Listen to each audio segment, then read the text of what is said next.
Welcome to the All Pop No Culture podcast. I'm your host this evening, Pete. This evening or whenever the fuck you're listening to it. I don't know. We need to know. Hopefully it'll be up by Wednesday. Yeah, because you're on fire with that right now. Yeah, I know. God, I just got the audio fucking sitting there. Anyway, I am joined tonight by Kevin. Hey. Andrew. Yo. No Andy. He is actually doing some pre-party festivities for his parents' 50th wedding anniversary. Normally, I would bust balls on this one, but you know what? Props. That's really that's being a good. Fuck that, dude. Don't be a bitch. Tell your parents to fuck off. Come on, do the podcast with us. I was on last week sick. You little. They made it 50 years. They can make it 50 years in a exactly. Come on. Quit being a hoser, you fucking snob. Yeah. No, really. Happy 50th anniversary to Andy's dad and Shirley Dugarian. His mom, I have no idea what his dad's name is. Bob. You know, we're just going to say fucking Bob or Roger. Roger Bob Dugarian. Happy anniversary to you and your wife, Shirley. 50 years, that is a fucking accomplishment. Wow. I don't know why anybody would do that. It's legal to just cancel. I have zero. Free trial's over. You can zero. You can back out. I just married, no kids. No, you know what marriage is? Marriage is that thing that you have to put your credit card in so that you get the free trial, and then you forgot your password, so you can never fucking cancel it, and you're just stuck with a fucking charge for the rest of your life. You remember this, and you're just like, oh, yeah. And then you call in and you find out there's all kinds of rules about canceling, so you're like, fuck it, I'll just keep it. Exactly. Yeah. It's a real hassle. We are a pop culture centered podcast. As you can tell. We talk about all sorts of stuff, mostly streaming television and movies. We're also in the midst of something we had been talking about for years, literally, is doing a Lost watch through, because two of us have never seen it, Andrew and I, and Kevin has, and he's playing our little ringmaster for that whole deal, which we'll hear from soon. But it's start of season 2. It's gonna be some good stuff tonight. Yeah, some good stuff. We're gonna start like we usually do. God, that's fucking horrible. We're gonna talk about what we've been watching lately, and I know there's a little bit of crossover here, so I think I'm gonna go first on this one. I'm gonna take the reins, get myself done. Okay. Notably, we finally finished our Ted Lasso complete watch as a family. The wife hadn't seen it, neither the daughter all the way through. We'd been holding on to these last 2 episodes because they didn't want to watch them, because they're like, if we watch these 2 episodes, then that's it until the 3rd and final season finally comes out. So they hadn't want to watch them, because there's a little kind of Schrodinger's stream right there, like, well, it's over but not over. And man, I can't say enough about fucking Ted Lasso. Like, that show is just so fucking amazing. And I've watched it even without them. This will be my 4th complete watch through of that show. Wow. I like there's legitimately, there are 3 shows that I can just put on and watch now. Ted has just taken up that 3rd, because I've watched it so many times. But it's West Wing and Studio 60 and Friends. There's 4. I could just, like, if we need background noise or something because we've watched them even as a family, they've just been on so many times that I literally go, okay, pick a number between 1 through 9. 7. Okay, pick a number between 1 through 23. 14. Okay, season 7, episode 14. Let's go. Just whatever it is, and it's background noise. And Ted is like that for me now. I can just go, oh, you know what? I want to watch No Weddings and a Funeral. Boom. I want to, I just. Ted has become part of, like, our family life in terms of inside jokes and fucking stickers we bought off the internet and shit. The whole Believe thing, like, all of it. It's such a wholesome fucking show, yet at the same time not. It's the best thing to be on TV in the last 10 years. Yeah, for sure. Especially, well, at least in that comedic vein, right? Oh, like, for sure. Yeah. It's pretty close to perfect. The only show that in that genre that lands the same way for me is Schitts Creek. I love Schitts Creek. I've watched that multiple times in a row. Yeah, that's another one that's on our gotta watch this list. You haven't watched Schitts Creek yet? No, no, Oh which is wow. odd for me. Which is with It's because those are the people, like any of the Second City people, any of the fucking UCB people, and like all the Mighty Wind, like no, all yeah, those. yep. Anything Christopher Guest has his fingers fucking near, Yeah, I'm yeah. all This over is because he's Christopher fucking gets that brilliant. proximity. I don't think he shows up or is in No, it, but but it's that same but little troop. everybody else So is it kind of it's got that, Catherine Keener, for fuck's sakes, no, not Kevin or Keener, not Catherine Keener. Catherine O'Hara. Thank you. But Yeah, I mean, it wasn't their show. no, It was his son's show, exactly. and then his dad was in it, and then they corralled Catherine O'Hara to do the pilot. She wasn't even supposed to be on the show. No shit. Yeah, and so they got her in the pilot, and then Eugene Levy dug in and they got her in there, and she is fucking brilliant. Like that whole show, it is not as wholesome necessarily as Ted Lasso. Like it's not quite as feel good. But No. one of the things that I really loved about that show, and it's part of Dan Levy's identity, just baked into it, but is the fact that his character is not gay. Like he's a little bit of everything, right? Like he's everything. But at the same time, You like can. it's just who he is. So Mhm. they Come on, never Kevin. He's have. pansexual. We're woker than that. Sure. He likes things. Actually, he makes a great analogy about it in one episode that if you watch it, I don't want to ruin it. It's just fucking brilliant. But like they never like address sexuality. Like people are just who they are on the show. It's not like anybody has to. Well, it's not true. One character does come out, and that is its own thing. But like, it's just natural that these characters are who they are, and so they just deal with that, and You it's just pretty jogged great. my memory into something, so I got to just interject something. Tangent Go ahead, train, but Adam. I'm going to pull us back. Mhm. Because I want to finish talking about what we started talking about. But this is another thing that we did watch this week. Kids saw Big Daddy for the first time. Mm. Love that movie. Phenomenal fucking movie. It probably one of Adam Sandler's best, like easily. Yeah. But he has the best, and this is, you got to remember, this movie's from '99. I think Yeah, it it's pretty old was now. like Yeah. it's old. So if you think about what things were like, if you think about what things were like back then, fucking 22 years I ago, know. fellas. Yeah. Um, it was, just for like, for being out and straight, like it was there, but it still was like a thing where it was kind of almost weird in a way. But in Big Daddy, Adam Sandler of all people, because they've got the two characters, the lawyer friends, who, Hmm. they're best friends Who from are kids, his are always like, friends? Yeah. yeah, we're like, are like together now. And the one guy, I forget his name, it's the one with the fucked up lazy eye. And so I was like, can you believe this? And he's like, and Adam Sandler's like, wait, they're still your two best friends. Yeah. You know, they're just, they just kiss a lot now. What, like what's the Yeah. big It's deal? actually yeah. It's like this is actually just kind of like, wow, that is actually the perfect fucking answer Hmm. when someone asks you something like that. Just like, yeah, Yeah. no, what is, they're still the same two dudes. They just kiss each other a lot now. Like, what's the fucking big deal? Yeah. Yeah. Um, That movie's fantastic, though. I love it. I love it. yeah, it's I one of, I, I have quotes that I spit out from that movie all the time. Still. fuck yes, God, it's so funny. Mhm.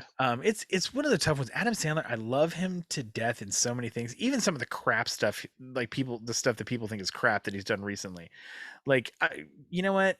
In its own little genre, Grown Ups as a family, fun. You could put it on with the whole family, but it's still there for the adults kind of film. Was good. Yeah, I think Like it it's not. suffered from too much improv. It was a little. They improvised a lot of it, and I think that they had Yeah, too many creative like hands in the cookie jar there. yeah. Um, What did you But think of him in Uncut Gems? Out of curiosity. I I didn't still haven't watched watch that. that because Yeah. mainly because of Mike's review of it on here. Because I saw it, and the way they kind of advertised it and kind of pitched it was one thing, and the way the actual movie was completely different. Mhm. So it was almost like a bait and switch or something like that. A Yeah, little so bit, like yeah. I'm like, I don't want to watch that. Like, Adam Sandler to me, when he's at his kookiest, I don't like him at all. Just Well, like just I like would just say like that, Jim Carrey. There, but like Happy Gilmore and Billy Madison are two of my favorites. Happy Gilmore is, he's still relatively grounded in that. Billy Madison, even with Bradley Whitford in it, who I love, like Mhm. I can only watch Billy Madison every so often. You put Happy Gilmore on, Oh yeah, like I'm done. I've Like bring probably that. seen Happy Gilmore over 100 times. Like I've Fuck seen it yes. so many times. Like that and Major League are those two movies that I've Mhm. just seen. Latchkey Kid. Um, so like I love him in that. I think he's fucking brilliant in Punch Drunk Love, Actually, I love that movie. It's a good which movie. pains me to say about the kid in the that was wearing the diaper and the Cupid wings on fucking remote control to start his career. Like it's a trip to think about him like that. In that movie with fucking what's his bucket? Seth Rogen, where he's like an Adam Sandler-esque comedian, and Seth Rogen, Hmm. like he thinks he's gonna die. He's Yeah, really good in that. Like Adam Sandler has a decent amount of depth, you know, yeah, yeah. And with I his like his rom com stuff too. Actually, I liked yeah, him in the one with Drew Barrymore, 50 passable. First Dates. Yes, Or fucking oh no, I'm thinking somebody else. I'm great sorry, that movie. was not even him. But then also I'm asking you that because I'm also thinking about when Ben Stiller did like this kind of like serious movie called Permanent Midnight, which was about, I guess, the writer of Alf. Like it was it's a permanent, like his name was Jerry Stahl. He's a writer, and he wrote Alf apparently, but he was like a drug addict. And Well, it's Well, I you'd would have to be to assume write. Yeah, so. yeah. but Guy, anyway, This was the '80s, so I'm sure there was a fuck ton of I still cocaine going wonder. into writing Alf. We're gonna stay on track, right? But I'm just saying, like, yeah, because like, how did that happen? Like, the '80s were a weird time. Like, this was a prime time Whole lots sitcom of cocaine. about a puppet who's an alien from a oh planet called Melmac where they ate cats. Like, yeah, what? And this is bruh, on Monday I'm night. sorry. You're trying to tell me at all that there was no fucking mescaline or psilocybin involved in the So, cocaine use that cooked and that up? Ben Oh, and I Stiller was know. part of We'll that. make him a fucking. He's gonna be a 3 foot tall anteater. Yeah, that'll work too. And he'll wear Hawaiian shirts, and we'll make him like mildly wisecracking, and we'll put him with the blandest family we can fucking find. And then the cartoon has a Willie. gospel opening. I don't know if you guys remember, like, Jordan stands in outer space. They're the only one like you, and they'll knock you in Oh my face. god, I He's know. the sun, Jordan make us twist. I'm good. We're the only one who can scratch our ears. Yo, Jordan, or Gordon Gordon Shumway. puts in fishes. Ain't no one like you in this place. Hey, Gordon. Anyway, Okay, what the fuck? that is impressive as fuck that you Hmm. remember the theme Hmm. song to the fucking Alf cartoon, bro. It like But I also recognize it. yeah. Oh no, you started singing it, and I was like, oh yeah, I know exactly what It you're Yeah. was singing, but catchy, you know dude. it. That was fucking But we're gonna bring it fire. right back to So yeah, Adam Adam Sandler. Sandler was good in that. Um, So Ted but no, Lasso. we're gonna go back to Ted Lasso. We're gonna lasso it in. Yeah. Um, because yeah, See what I did there? so Ted has become one of those shows now where Yeah. I can just pick an episode and I'm completely happy with it. I am both I have very mixed feelings about the fact that the third season's getting ready to wrap shooting, that the third season is going Is to the be the final. final season. I'm okay Um, with that though. Like so am I I. these days I need a show that knows exactly what it's doing. Yes. Because and I've talked about it with Lost. You look at a show like Lost that I actually love the ending of Lost, but it suffered from being a big hit on a network that said let's Yeah. keep going. They could have probably ended the show in 4 seasons and come up with what they wanted and still done a good job. You'll see some of that in the third season, and then it finds its way again. Um, it but there's a lot of shows like that just seem to go on far too long, like The Blacklist with Yep. James We talked. Spader, Yeah. who I love, but What is it, like like 13 seasons now it's at or some least shit? 10. It's at least 10, and that was a great premise for a 2 to 3 season show. Yeah. Yeah. It's kind of I will miss it fucking terribly, but I am glad that they're going to give it a finite ending. Yeah, Like even if that ending is we ride off into the sunset and we just never know what happens to any of these people again, I'm good with that. yeah. Like just and that would actually be a very Ted Lasso thing to do, is to make it like they almost win and they're just gearing up for the next season and you just never get that. And I'm like, but that would be that's a Ted way to do it, Or because they could life totally carries do a on and plows Sopranos through. ending, dude. Just to have like a fucking free shot on the goal to win the game, and it goes black as he kicks the ball. Like you and never you know. just never know. Like Um, this, I just go away forever. yeah, exactly, exactly. Yeah, no, and you know what? If they did that ending, I would be happy with that. There isn't a single episode of that show that I don't like. Like there's stuff Mhm. there's episodes that I'll watch less frequently. Like I love it to death, but like the beard, Yeah, that one's the a weird mega one. beard, That one's a it's weird a one. weird one. It's good. Like I love it's great to see him getting to shine. I'm Mhm. forgetting the actor's name, but he's beard not underutilized, but I think underrecognized Mhm. on that show. Yeah. I like just all of it with the second season with the transformation of Dr. Sharon, um, all the stuff comes out about Ted's dad. Like it's just an amazing fucking show. Like I Andrew, have you watched Ted Lasso? No. Okay, no, you need to watch it. I'm not gonna. No. Yeah. This is one of those things where like if somebody tells me they haven't watched Ted Lasso yet, I don't do that. Like, what do you mean you haven't watched it? You have to go watch it. I'm telling you right now, You won't regret it. you won't Fire up my regret it Apple Yeah. TV. at I'm all. feeling it. Okay. It is Can I have a confession? Like, I'm really, believe it or not, like of all of the people that I know, like I typically am not really that drawn to like comedy. I know it's weird. I'm not. No, Then now you're you gonna know, then you you're It's gonna more heartfelt than a comedy. then It you're is gonna not. fucking Yeah. love this. and my Yeah, my it's not caveat is ridiculous. It's not ridiculous. I like The Good Place. Like The Good Place, I liked a lot. Okay. Like Oh, because it had a lot it's of even yeah, it's even It's more less silly than grounded The than Good Place. Yeah. yeah. okay. All It's right. you you will literally in almost every episode chuckle, snicker, laugh till your sides hurt, if not all out cry, at least tear up, both joyously and like almost melancholy, like sadness. Yeah. Because It mixes some stuff really, really well. you Yeah. can relate to people and thing. It has, and I don't. This is one like I want to stop talking about what I wanted to talk about in the second season because Right. especially because of stuff we joke around about on Facebook. There is an episode in the second season. It's called "No Weddings and a Funeral," and I'll say this one thing. Okay, the entire episode is one giant rickroll. That's All right. right. And So I will just say okay. that, and I can't like it sounds so stupid, but this show is like I don't want to say life changing, but they're like No, shows can be life changing. it is But in a lot of ways. yeah, it It's kind of is, or at least inspirational. it's a genre changing show. You know Yeah. what I mean? Oh yeah. Like because it is. I mean, it's a comedy, right? Like Yeah. that's the genre it belongs in. It's comedy, but it is a different kind of comedy than Friends. It's a different kind of comedy than so many other shows that you watch. It's just you could probably watch it and say it's perfect. Like it really is a Hmm.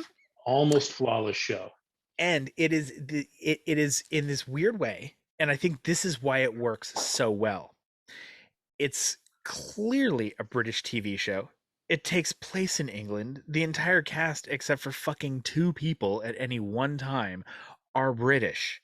But there is such an American sensibility about it in so many ways that it's like an American movie made by Brits or a British movie made by Americans.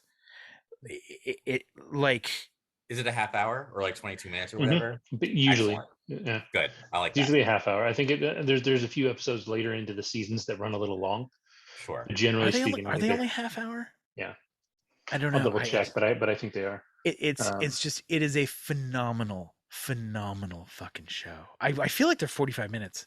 Oh, I well, didn't either think they way, were at I'll first. and how No, many it is Jason Sudeikis, the character Ted Lasso, is like a magnum opus work of art kind of deal. Like I can't it's just such a good goddamn show. There is something for fucking everyone in this show. Like literally everyone. It will tackle just about issue.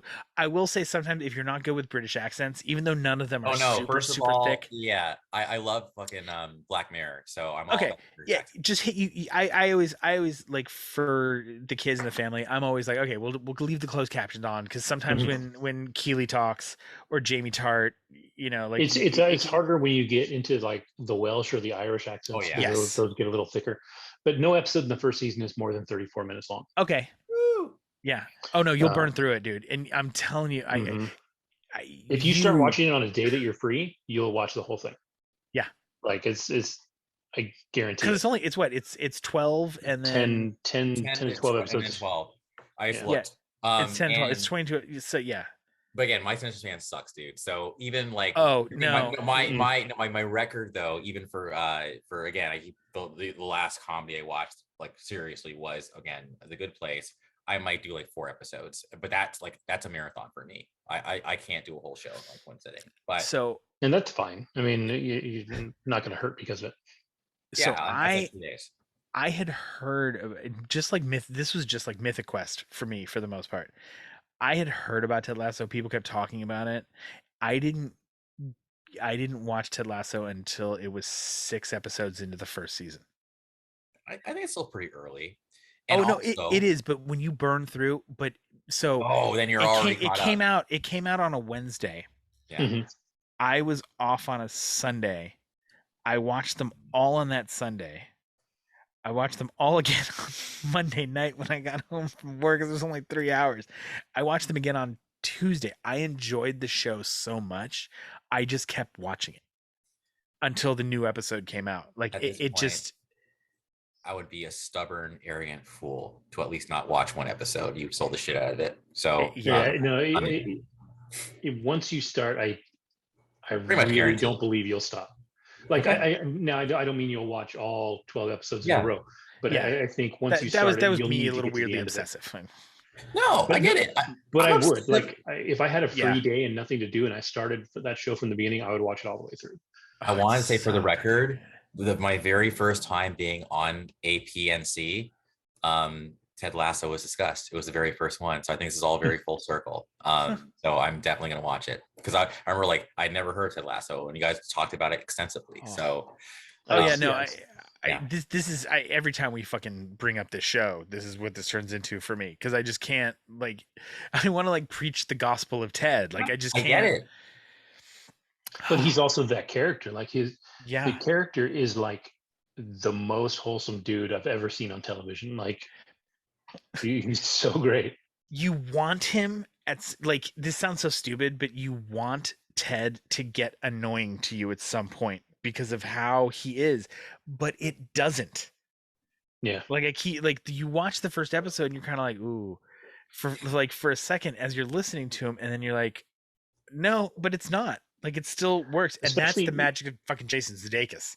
well, Like, yeah, and if you look at what spawned the show, it was like a commercial for Reebok or Nike or yeah, something like that. And he was a football coach in the U.S. and it was the character, and they actually mellowed that character. So if you look at the original from the commercial and then what the TV show became, it's definitely a shift. Like it's the yeah. same guy, but it's a definite shift in tone. Um, but it's good. It's great. That's all I can say.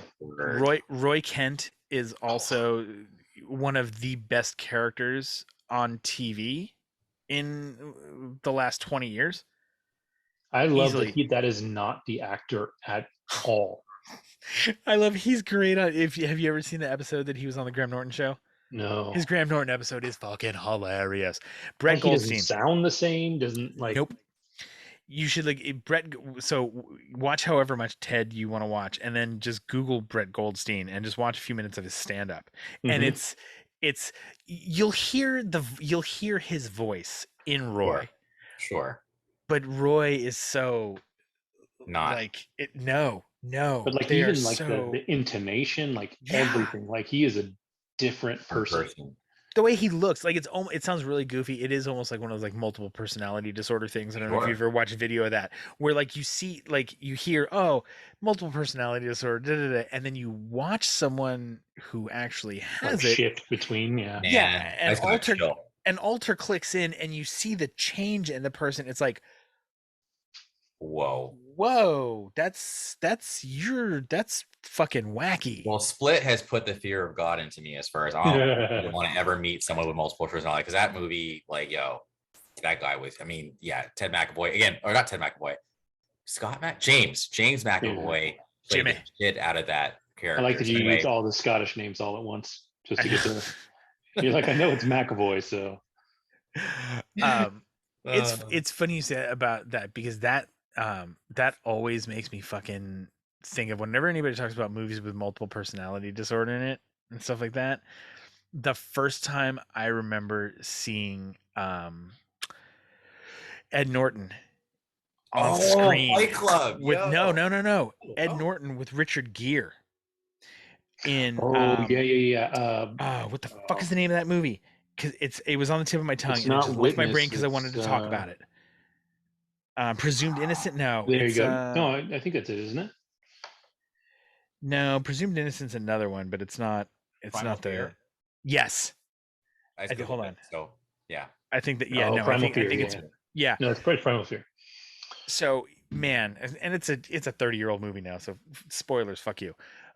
When he has his reveal at the end to Richard Gere and he clicks back and tells him that he was fooling him, when he's just like applauding, and that whole moment, because you've been watching him the entire movie as this one dude, and then I might have to watch this. oh, That's it's good, but it's a it's good old movie. good. No, it's Yeah, 90s. It's based in yeah, Chicago. it's And I remember, incredibly heavy. It's incredibly heavy. I mean, it deals with like priests molesting kids oh, and the murder of like, but okay. it's very well done. It'll seem, I mean, because of the subject matter now, it'll seem kind of passe. It's worth it though for the last 5 minutes of the movie. Hmm. Like you can sit through the rest of the movie just to get to that last 5 minutes, and you'll be satisfied with it. It won a lot of awards. So no, this is it's a It's a good heavyweight. one. One that trips me out is the John Cusack one where they're in the motel. Um, God, I saw it in the theater. It must have been early Oh, 2000s. um, and it like weird shit. I don't think I ever saw it. I It's like think a I saw the murder trailer mystery for it. almost. Yeah. Identity. Uh, Is it called yes, Identity? Yeah. yeah, that one was Cool. a trip. I really like that one too. Anyways, Pete, what else did you watch besides Ted Lasso? Yeah, so God, what else did we watch? I forgot now. Yeah, you know what? I'll click over to this one then. That we just started. Wait, we said Ted Lasso. Fucking, what else did I say I had to talk about? I said I'm Ted not paying Lasso. attention to you. I have no I idea. know. Good lord, I should write this shit down. Anyway, I'll just maybe it'll come to me. The wife and I and the oldest started Yellowstone. We're 3 episodes deep. Okay, now have you've watched that, Kevin? Have I you am seen into this, the fourth Andrew? season right now. I have not, but I may. I mean, I was seriously thinking about starting it as well because everyone's talking about it. Yeah. Well, I told you before we started that when that show starts, it has the same feeling of when Lost starts, in that everybody knew exactly what character they were. All of the production was exactly where it was supposed to be. Like it starts as a perfect show for what it is. Like there's no learning curve. There's no nothing. It is exactly what it's supposed to be. It has a fantastic first episode. Yep. It gives me a Quality. lot of it gives me a lot of like Sons of Anarchy. Like the Shakespeare is deep in this one. Hmm. You know, like I think I heard somebody likened it to Macbeth to some That's degree, fair. That's which fair. makes me okay, interesting. Um, isn't like we're like I said, we're only 3 episodes deep. From the minute we okay, spoilers here, Andrew, but you're gonna see it and it's gonna have the same impact. Why? Well, actually, yeah, I was gonna say I know someone you think his main character dies, and then I know that, but Hmm. Oh continue. yeah, that's in the first 90, Yeah. In the which first, was first great. episode, yeah. Yeah, which was great. But no, I'm talking in the first like fucking minute of Three the minutes, show, yeah, the yeah. cold open. It's like you they're just panning along the road. You realize it's a car accident. We come upon Kevin Costner and his horse, which is obviously injured, and he's just petting the horse, and he's talking softly to it, and is saying these things, and he's talking about life, and he's got some blood, you know, running down his head, and he's talking to the horse, and my wife from the chair goes, "Oh my god, if he shoots the horse!"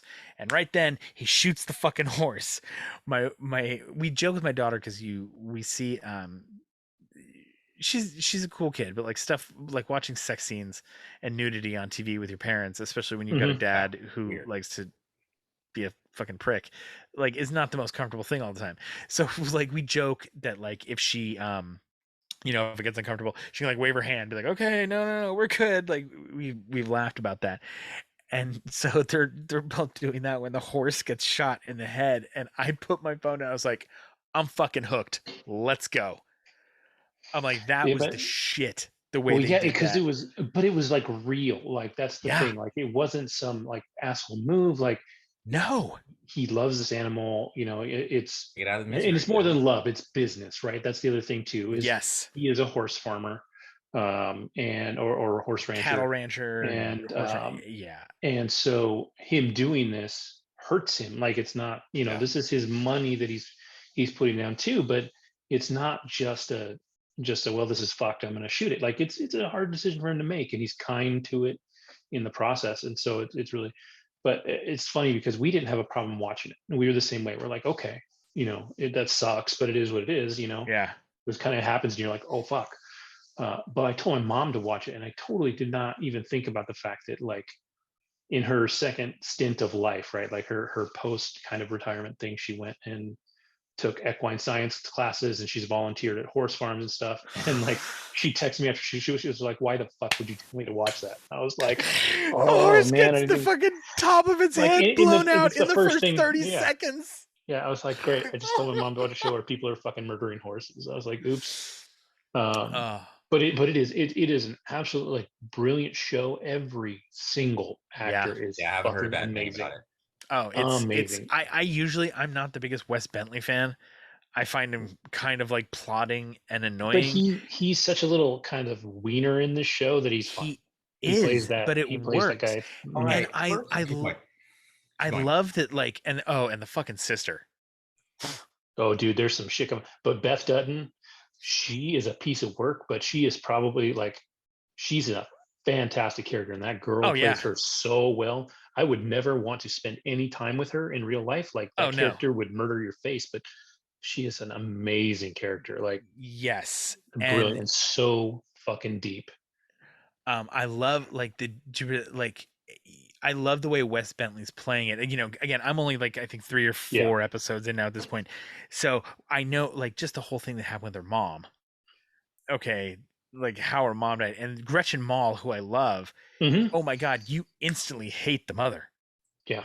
Like when that happens, and the way what she says to her, you're like, whoa, the fuck is going on there? Like as a parent, I'm like, you wouldn't, even with a fucking horse on top of me, I would never say that to my fucking child. But dude, okay, so but there's a reason. Like you're gonna get there. Like Okay. like that's the thing about the show. Like all of the things that you're like, somebody can't really be like that, or why would Right, somebody, right, right, right, right, right. you will get that shit. Like you will get the Okay. explanations you need, or at least for the Duttons as to why they are who they are. You'll get more about Rip, who I fucking love.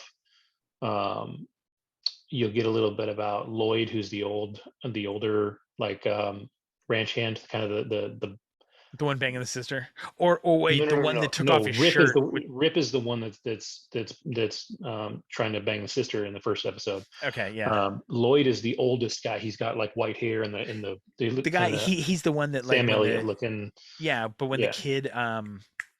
when the kid who they like brought on to the farm, the guy was trying to tell him to take a shower, and he was like, I'll take one later, da, da, da. And he was the old guy that took off his shirt. That's the first time we see the brand Mm-hmm. on somebody Yeah, else, yeah. and you're like, oh, okay. Yeah, he's that. You could tell, and that's the other thing on the show. You can tell instantly, even if somebody may die, you could tell instantly whether you're going to see a character or not again. Hmm. And that dude, you could tell. You're like, oh yeah, we might not see him for a couple episodes, but he'll be back and he's gonna play a major role. Like you can just tell because you're like all of a sudden you're at this thing where these people have these, you're branded like the cow, and Hmm. it means you're part of this whole clique. Like when Dude, that means something too. Like you'll get further into that too. Like that'll I make more can't I sense, can't dude. wait. It's so good. And yeah, there's just some really cool stuff, character building stuff. Um, Oh yeah, And no, that's what I was saying though. yeah. Was Wes Bentley? It's very interesting Hmm. because the sister makes allusion to it, but the way that character being played and being written right now, you're not sure if he's gay or straight.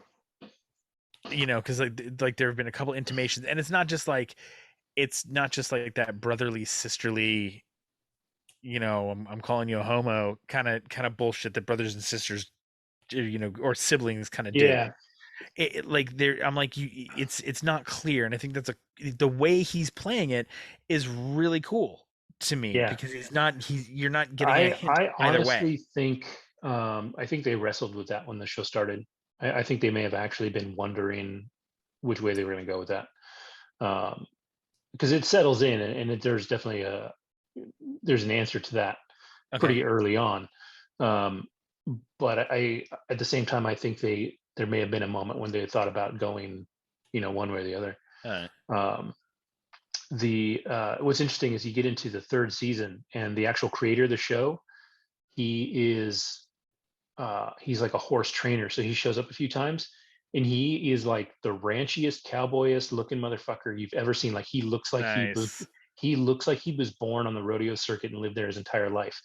And like, this guy has created a universe now. Like, his name is a fucking thing. Like, Tyler Sheridan is Oh, the shit. really? Well, because he Oh, created Yellowstone, he created 1883. Now they're gonna 1883. make it in 1924 or something like Yeah. that. Like, So there's he's going to be a whole created this universe. entire Yellowstone universe. It's another MCU, but it's like this era.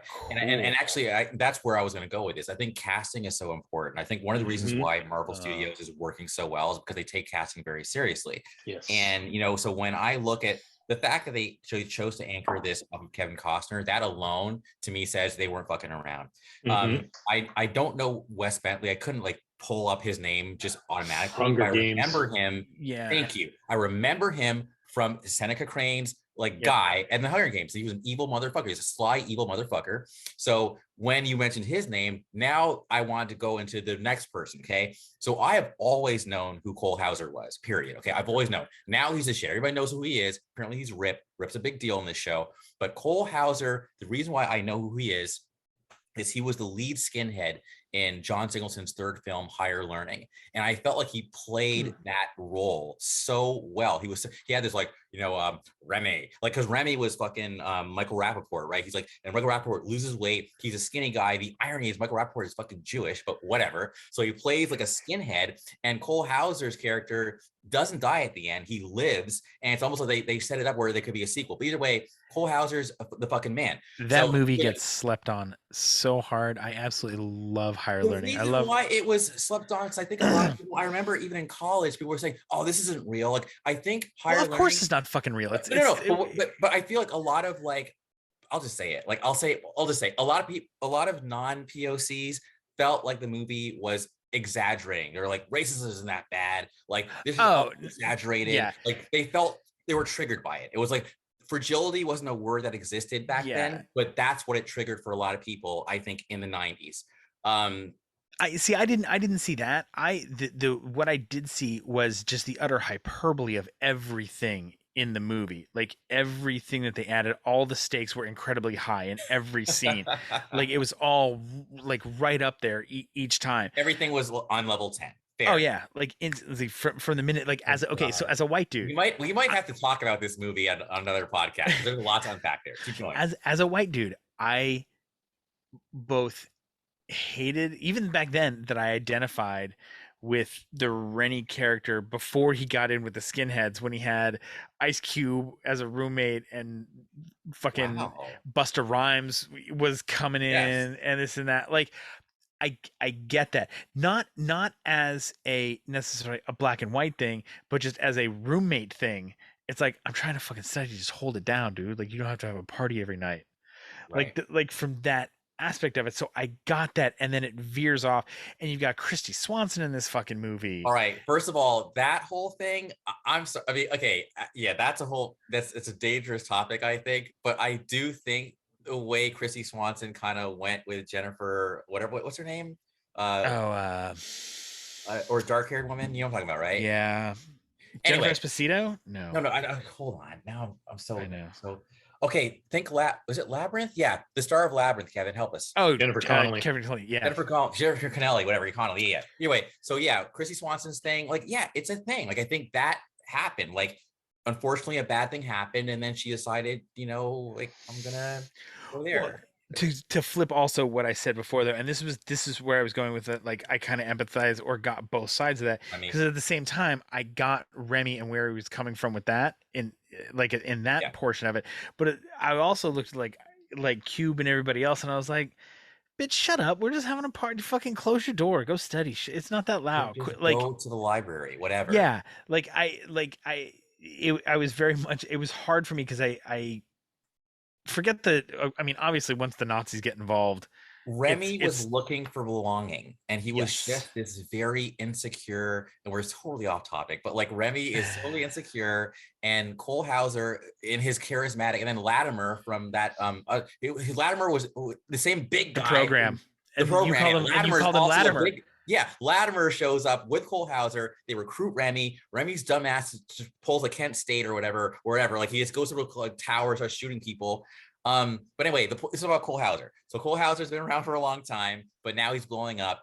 And the whole point of what my whole diatribe was that clearly the casting is done very well. You got Sam Elliott, who's clearly also, I think, in 1883, from what I understand. He's only in 1883. He's not in Yellowstone. Yeah, so Sam Elliott's in 1883, but the whole point is this whole universe. And then is Tim McGraw and Faith Hill are big name pulls, but they're like, we've started the first episode of that, and Tim McGraw's solid, dude. Like, he's not a bad actor. No, he's not, and he gets slept on. And there's a movie that a lot of people haven't. We are so off topic now, and I'm about to drive this train right through the fucking cornfield. The Long Black Train, dude. Just remember that one. The Long Black Train. No, it'll come up on the show you're watching. It's the Long Black Train on Yellowstone. Okay. Yeah, that's the name of the episode. There is God, what were we talking about? You said Faith Hill and Tim McGraw. Oh, okay. Tim McGraw has been a solid actor for a long time. Everybody's only seen him in like very small little parts. Like he'll do a bit here, or like, he was the dad in Michael Orr. Sandra Bullock. He saves the little kid. He's the football. Anyway, you know the movie I'm talking about. Yeah, the Blindside. Blindside. That's it. He was the dad in Blindside. Have either of you ever seen the movie Country Strong with Gwyneth Paltrow and Garrett Edwards? I think that's his name. And this and what's her bucket? There's actually the cast in this movie is you're kind of like, the fuck. It's your standard kind of country movie, if you will. Like Gwyneth Paltrow. Well, I mean, okay, it's so old. So she started Garrett Hedlund. That's who it is. She's starting to fade as a country star. Tim McGraw's her husband manager. She's a total drunk. Trips on stage while she's hammered and kills her unborn child because of the fall. So has to kind of do the, in the country Western world, you're drinking your baby and you don't, it's not a good thing, right? So she's got to do this whole thing. Leighton Meester is now all of a sudden this kind of up and coming star. Anyway, hijinks ensue. It's not a bad movie. It's not a great movie. But Tim McGraw as her husband, who has a much bigger role and a lot more to do in this movie, is really fucking solid. Like he's not, I mean, hold on, when did this come out? It's not super old because Leighton Meester's not that old either. Yeah, no, 2010. Okay. It's only 12 years old. He's really, really good in it though. Like as far as for the movie itself, like you watch him and he shows some depth and range, and he has some acting ability. And I have a feeling like he's one of those guys that's only going to get better the more he does. And so I'm on board with that. So he and Faith are in 1883. Yeah. The thing about 1883 too is that if you guys decide to start watching it, there's no reason to wait. Like, it's not going to tie in. There's no There's nothing in Okay. 1883 that will spoil anything in Yellowstone, so you So can then really you know start at what? any time. You know what? We may actually go back and watch 1883. I may continue with Yellowstone by myself. I know my wife and daughter like it, but my wife originally had wanted to watch 1883, and I have a feeling it's for Tim McGraw and Faith Hill, and she didn't want to say that. Um, so I'm totally down for that because I didn't realize they were in 1883. Because I was like, well, if we're gonna watch 1883, Yellowstone came out first. We should just Yellowstone first. Because and if there's no connection to it directly, other than this I is mean, there's the early connections, but there's Duttons. nothing that, yeah, Well, there's yeah, nothing that because I know spills over. it's like the early Duttons crossing, to the Yeah, this is plains. before they even have that land. This is before they have the Right. Yellowstone and everything. So Okay. Then yeah. Then we may just go back and watch 1883 for her because like mhm. that sounds like it's fucking phenomenal too. So I'm on board with that one. And then I like Yellowstone's another one that I have a feeling I'm gonna like I'll wind up chewing through those even though those are like 45 minutes a it'll piece. Like snowball on you because at first you can be like, oh, this is really good, blah blah blah, but then like stuff starts happening and it starts yeah. really picking up, and you get caught up. In season 3, Sawyer from Lost shows up. Right. Oh, nice. Another Yeah. casting thing I'm talking about. That hmm I'm thinking about. But he's very like that one is probably, I wouldn't say bad directing or casting or anything, but he's very Sawyer in that part. Oh. Like I've seen him in other stuff and he hasn't been all that Sawyer, but he's very Sawyer in this part. Um, so take that for what it is. And he's still great. Like his character is fine and everything. Um, but I don't think he's the most important part of that season. Sure. I Um, also found myself actually enjoying Kevin Costner. oh, dude, he's I so like good. Kevin. I go I've back and forth always with liked Kevin Kevin Costner. Costner. I've never I not liked him. Some of his movies were a little long-winded, yeah. but Wonderful. give me a baseball movie with Kevin Costner and I'm done. Like I'll watch, uh, Dude, again, another or slept golf, on Tin one that Cup. never, yeah, but for love of the game. Like nobody ever mentions that in like their, top 10 sports movies. I'm like, dude, that's a solid fucking movie. And like relationship story at the same time. Like that's Mhm. you got some good sports shit that happens, so it's, fun, and you've got fucking all the him and what's her about? Oh, she's dead now. I'm not gonna talk shit. Um it's a great movie. Great movie. Jenna Malone, who I think is Mhm. is a great young actress at the time. She's done some other stuff since. She's really good. Yeah, but I go back. You know what? I think maybe you're right. I think it might just be some of his movies. Kelly But then Preston. Kelly Preston, that's what it is. Um, like I forgot she died. there are some movies that he's done that like people hate that I'm sorry. I love The fucking Postman. It's just long and slow. Once you get past that, it's like for me with Brad Pitt. Like people talk about 7 Years in Tibet. I'm like that movie was long and slow, but it was not a bad movie. No, It was yeah. just long and slow. Like it was that movie was post-apocalyptic, like done very well. hmm Like long before, the whole young adult fucking post-apocalyptic thing like Where became a everybody was thing. at war Biggest for biggest everything runner. everywhere. Yeah, Yeah, before everything had some sort of mention of a zombie apocalypse. Like this movie, yeah. like, and it did it, and everything that happened, everything that went on in that movie made sense to a degree. And this is, I will say that with the Postman, this is the huge complaint I have. Dennis Hopper is no, it's not Dennis Hopper in that one because it's Dennis Hopper's in Waterworld. It's Yeah. what's his name? He plays I'm forgetting the actor's name now. He plays Chick on like an Armageddon. Talks really slow. He's you recognize him if you saw him. Um, great actor, but I like his whole warlord shtick and the thing that they had going on there was really like I was kind of like, this You your know what, dude? slaves I work in the think he mine. actually shows up in Yellowstone. I wouldn't be surprised. I wouldn't be surprised at all. Um, Hold on. Let's see. What was the name of that goddamn movie I was talking about just now? Postman. Will Yeah. Patton. Oh, Yes. Oh, that's okay. Bill Postino. Yeah, The Postman, Will Patton. Okay. I don't think I've ever seen Yeah, that. no, he shows up in Yellowstone, and you're He you're does. you're gonna love his character arc. Sweet. He's interesting for sure. Changes, like him showing up changes a ton of shit. Um, Nice. Yeah, I'm hooked on this show. Like I'm in. It had like I said, it had me from the minute he shoots the fucking horse. I was like, I always love first off, I'm a sucker for a cold open. on any show. If you do a Mhm. cold open right, it's like it can set the whole tone for everything and let you know what's going on.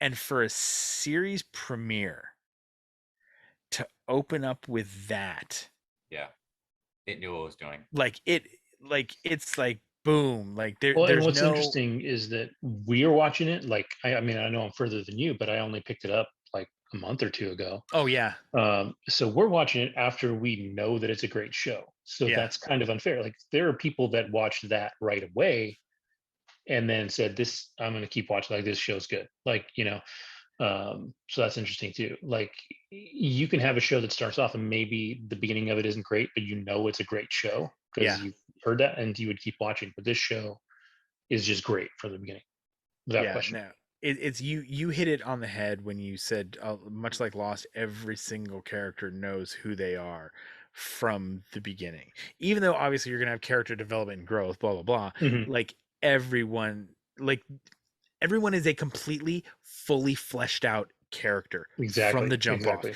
You know who from the minute they walk on the screen and they start talking, and their demeanor and their look, like the costuming department and the art department in this show are fucking amazing.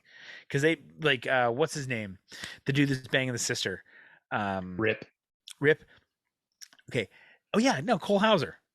Hmm. That's what I'm saying. Yeah, you don't recognize him as Cole Hauser right away. He's dirty and bearded up and Yes, tanned and and he's leatherneck. he's oh, Like, and he's he's big. way thicker than Cole Hauser's ever been. Like he looks fucking solid, not like yoked solid, like just a thick dude. Like a dude that works on a ranch all day, big. Yeah, Like, like Cole, but you don't pick up it's Cole Hauser until actually I think in the second or third episode is the first time you see him without a hat, without being in all mhm, black when he goes and takes that one stallion out and he's riding it mhm, or he's helping break it and then you see him, you're like, oh shit, that's Cole Hauser. Like that's the first time you see it and you're like, oh damn. Yeah, no, he's fucking amazing, but you within 5 minutes you know who that dude is, mhm. right? The other son that's married to the oh, that's the other thing, the native casting on this is fucking phenomenal. No. Well, yes and no. So the girl, his wife, Yeah, she's not Native American I at know, all. yeah, Or no, she is, but like a 12th or something down the line. And so yeah, people were kind of pissed about that. which I get. Um, so do I. I'm like, if you're gonna make a show and make it authentic, find yourself the right Native American cast. Now, obviously, she's a good actress. She's playing the part really well. She's Yeah, beautiful. I get all that. I do wish that they had picked somebody that was full-blooded Native Americans, because the dude that plays, um, the mayor. not the mayor, he's not the mayor, but he's running the casino. Yeah, yeah, yeah. Um, Oh no, I thought he was the mayor, or he's going to mm-mm. run for something. It's not just that he runs the casino because he we No, he just my he's the head of the tribe, yes, is what the he is. chief. So yeah, The chief. That's um, what it was. He was in Twilight, actually, all the he's Twilight been in lots movies. of stuff. Yeah. Yeah. I'm so excited. And there's another show. Here we go, veering off. This show did it pretty well, and there's some of the same people in it. Did you guys ever watch Stumptown? It was on for like two Yes, seasons, maybe, with Kobe yeah, Smulders. yeah, I Okay, loved it. I was disappointed that didn't make it. great fucking show. It was And it takes fun place in the Pacific Northwest in Oregon. in Oregon. Yeah, they cast Portland. Yeah. Um they cast actually, they made sure that it was all Native Americans representing the tribe up there. And it's nice to see some of those actors getting a little bit of recognition. And the guy who plays the chief in Yellowstone, um, you've seen him in a lot of stuff, but Hmm. there hasn't been, other than like, at least in my recent memory, other than like Stumptown, there hasn't been a show or a movie where Native Americans could have been featured as prominently as they were and given good roles. Like There's a it's Peacock sitcom that did it Res just recently. Boys or what is it? No, no, no, no. Reservation thing. No, no, no. That's on Netflix. That was Taika Waititi's. No, this one was Ed Helms on Peacock.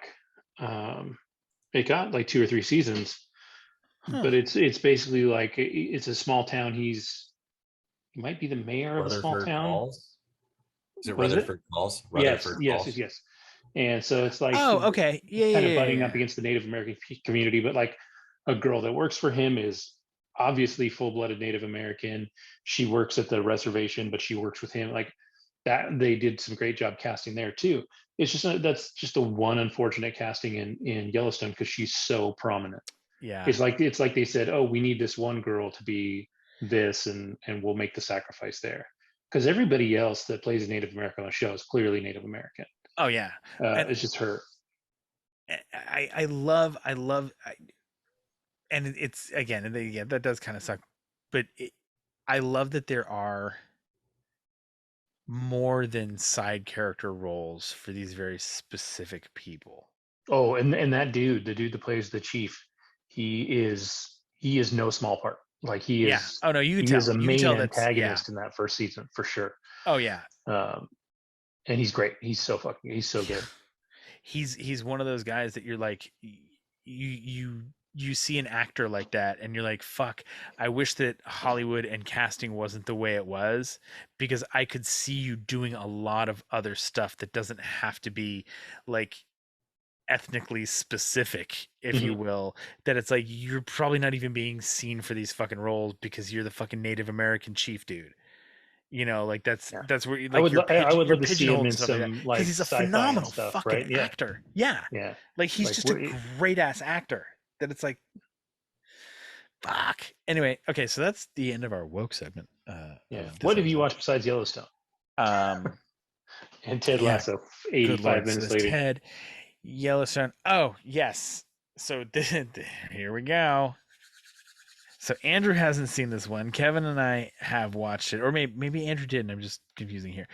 I was both pleasantly surprised I already know. and also sickeningly nauseous. And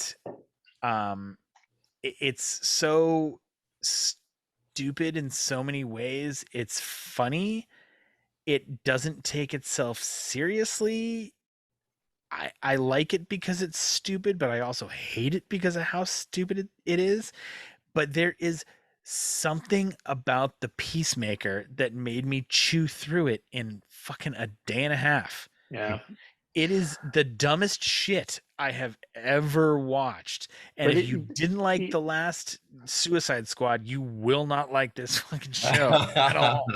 well, I'll tell you what. But So James Gunn is a fucking genius, because I hated every minute of this show that I'm watching, but I loved it at the same time. yeah, John Cena, this is his best work easily. yeah, and he wasn't bad.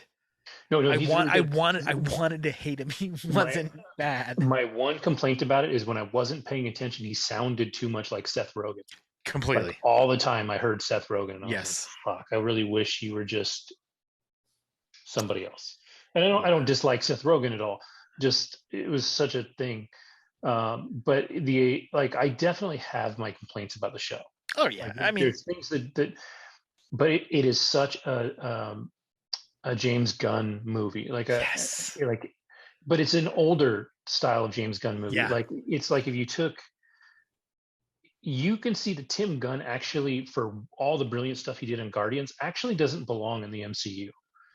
He is not a guy that really leans into being held back. Yeah, he needs an R rating to he really does. really He really flex does. his nuts. And he flexes it in Peacemaker. Like it. Oh this, yeah.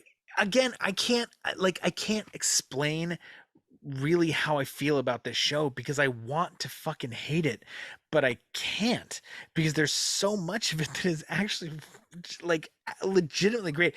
The fucking intro, the opening credits, usually after I've watched a show, once I know that the opening credits are going to be the same every time, I skip it.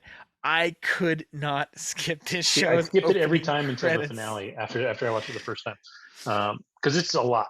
It is a lot, but I also found myself, by the end of the series, I was on iTunes looking up the Peacemaker playlist, because they don't do a soundtrack.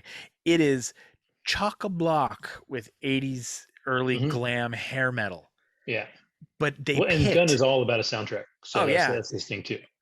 he picks the best goddamn songs, and he's smart about it in that unless you're way into that music, half the shit, like I knew some of it. There Yeah. was some of it that I picked up right away, and not even the really obvious stuff. Like they, oh, and that's the other thing. That is actually John Cena playing "Home Sweet Home," and you can download that shit. And it's actually when you listen to the whole thing, like just as music, when it's not coming out of your TV or you're watching it like that, it's actually a really cool little rendition that he Mhm. does. Molly Um, Crew.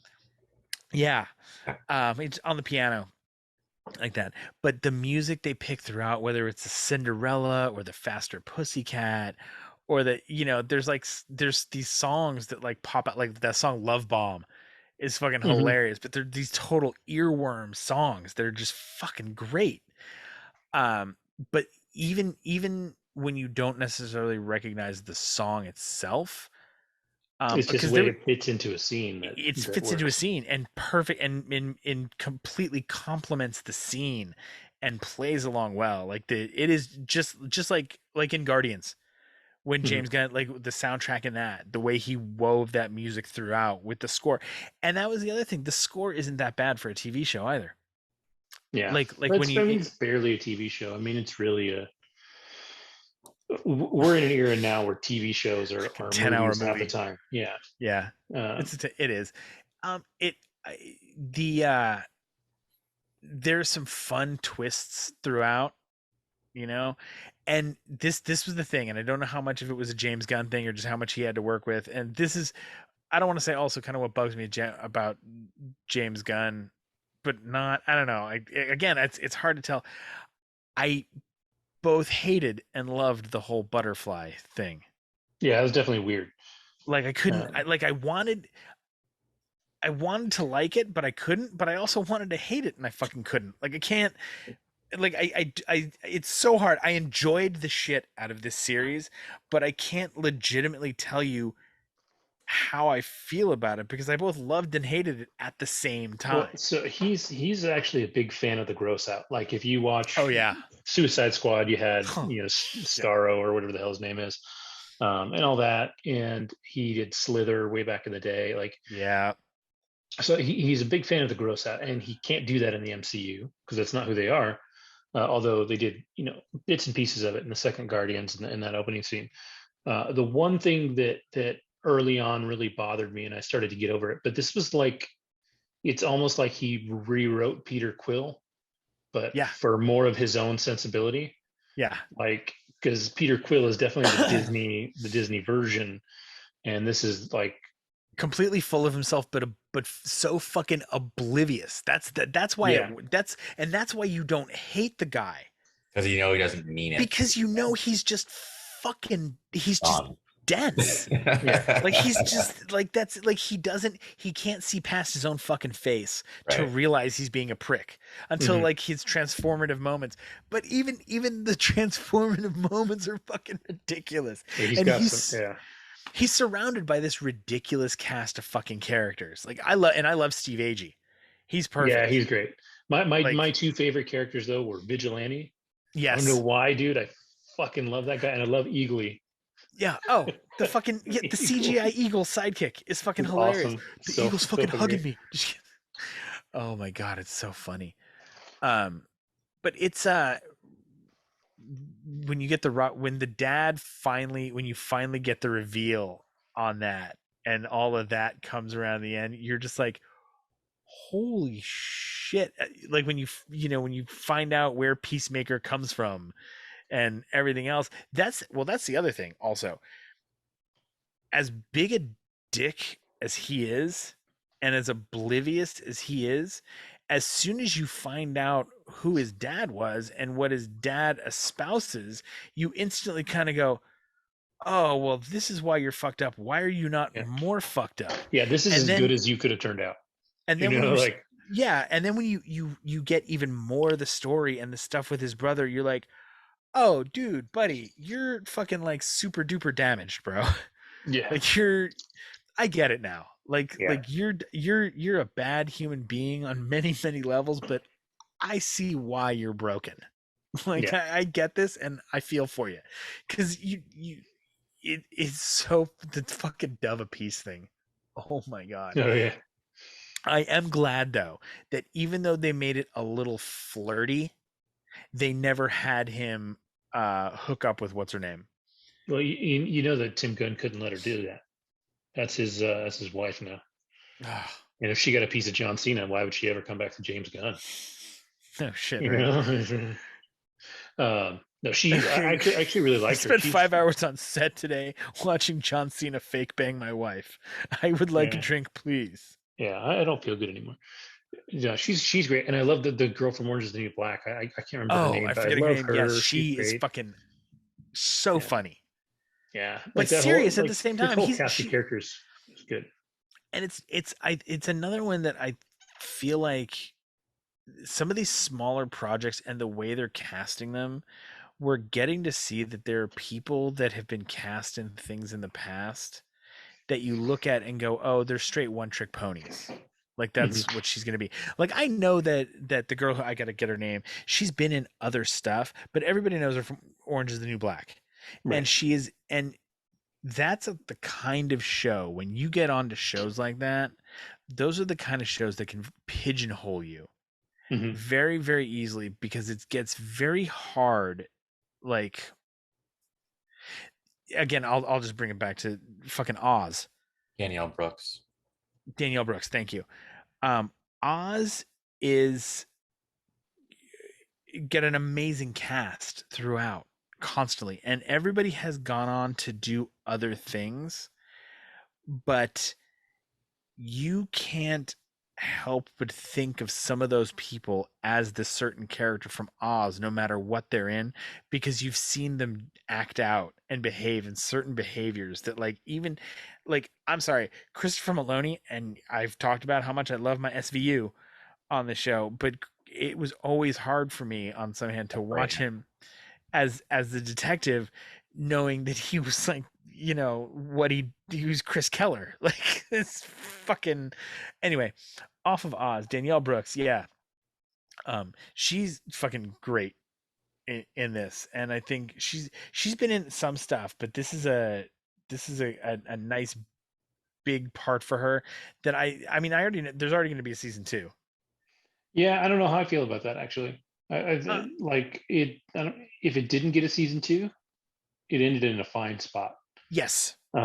And knowing that how over the top this season was, like they got to be a little cautious with it because it can really easily lean into being ridiculous. Yep. Like very, very, So very, very easily. yeah, I It, mean it it, already is ridiculous, but it's a but well done ridiculous. yes, I felt like it was just ridiculous enough, you know. But again, it's totally worth the watch, Andrew, if you haven't seen it.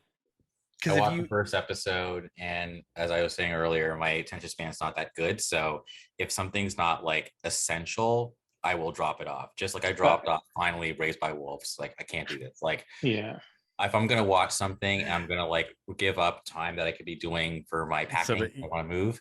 right, I'm gonna leave. And for some reason, Peacemaker just didn't hook me after the first episode. I get that. there's a lot of things in that first episode that you've seen before. Yeah, Like that's the thing, right? Like I said, Cena feels like very Seth Rogen. He feels very um, Peter Quill, but unfiltered. There's a lot of things in that first episode that it's got Guardians. It's got the Guardian signature on it, but it's also kind of unchained in that way. And I can see how if you only watch the first episode, you might just say, okay. It really picks up near the middle. Like it does get better. I can tell you that. Okay. yeah. Um, Again, like I can't. I know it doesn't make any sense, but I both love and hate this thing at the same mhm, time. mhm. It's like it's for me it's just inexplicable, like it really is, because Has I anything else made you feel this way? no, I didn't want to watch it because it was, like I said, it was so dumb, but like just dumb enough. Like the like okay, for instance, and I know this is sacrilege to a lot of people. Like the movie Dumb and Dumber, I can't stand that fucking movie.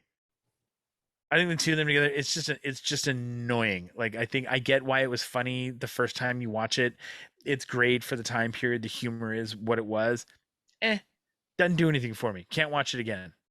Right? Um,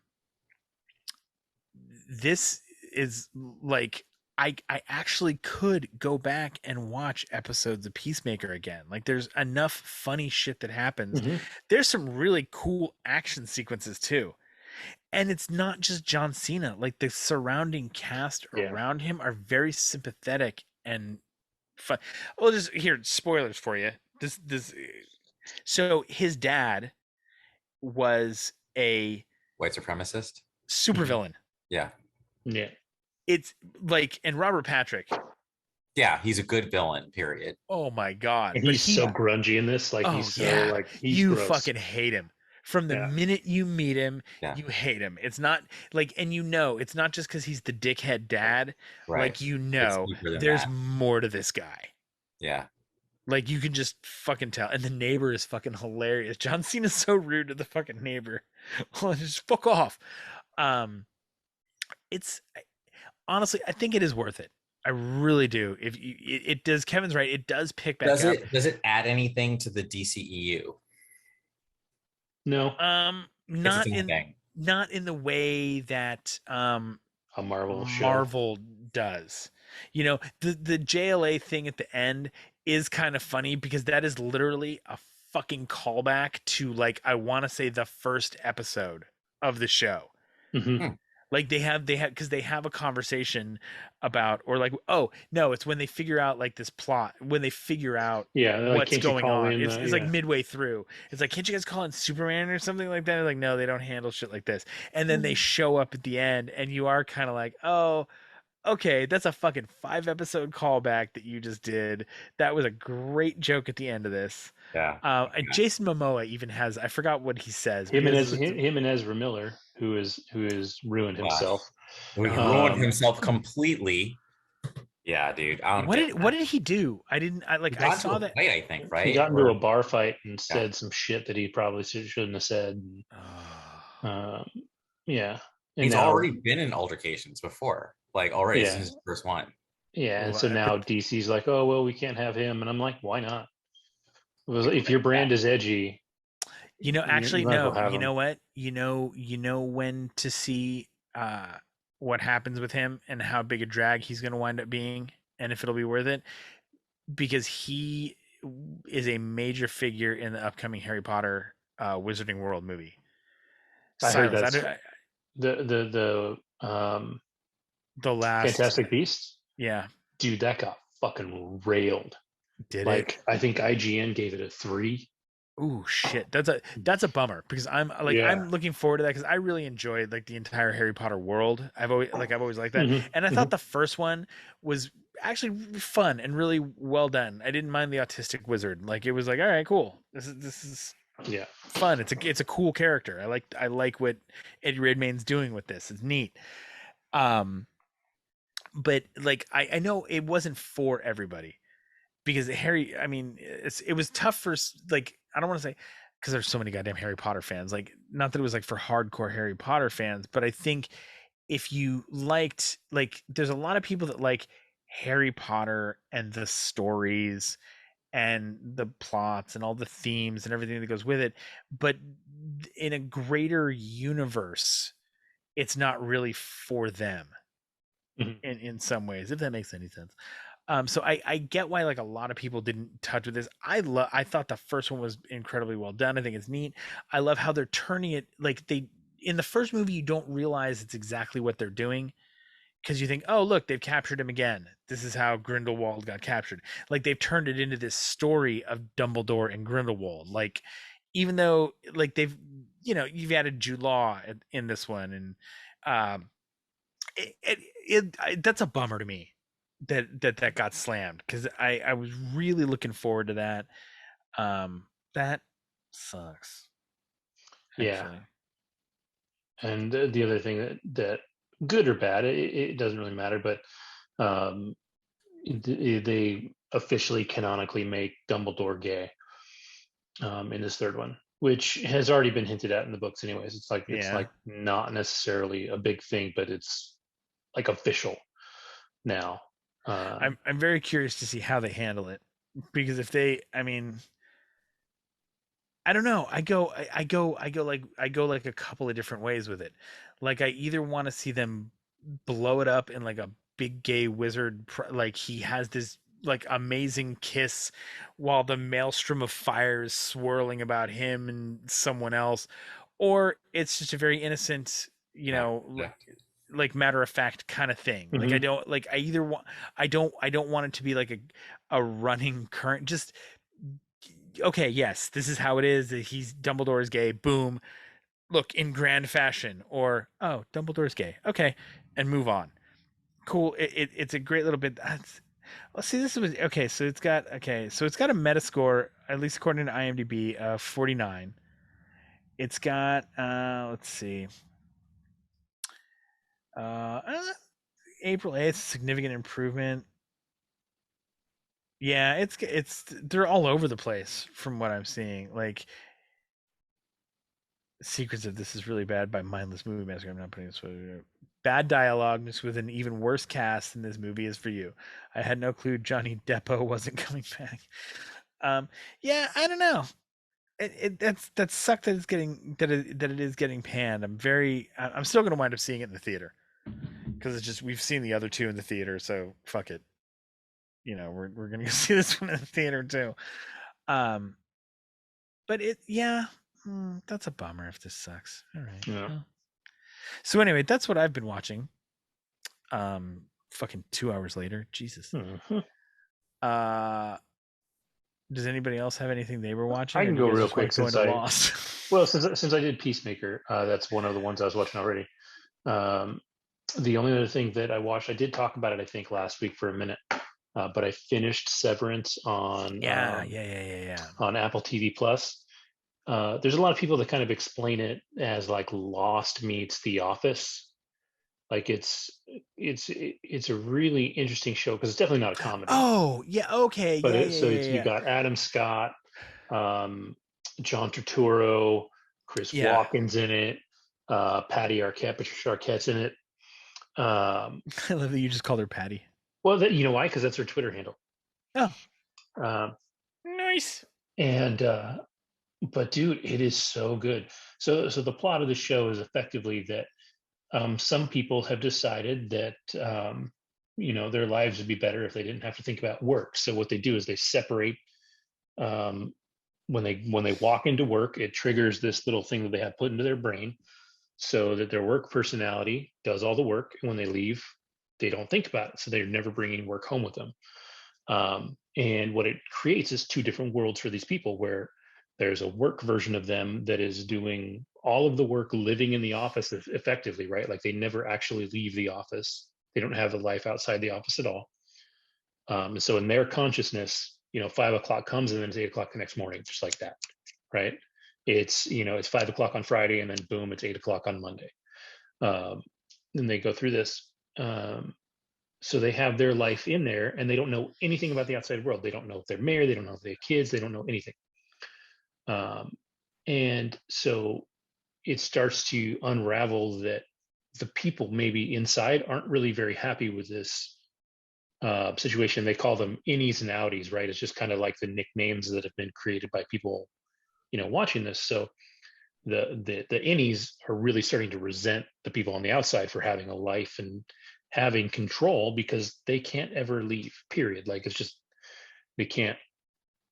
And just some really cool stuff really starts to unravel as it gets going. And the season finale, like they just announced right before the season finale dropped that it's getting a second season, Cool. which is great because it ends on a fucking monster cliffhanger that, like, if it didn't get, you'd be like, fuck, you know?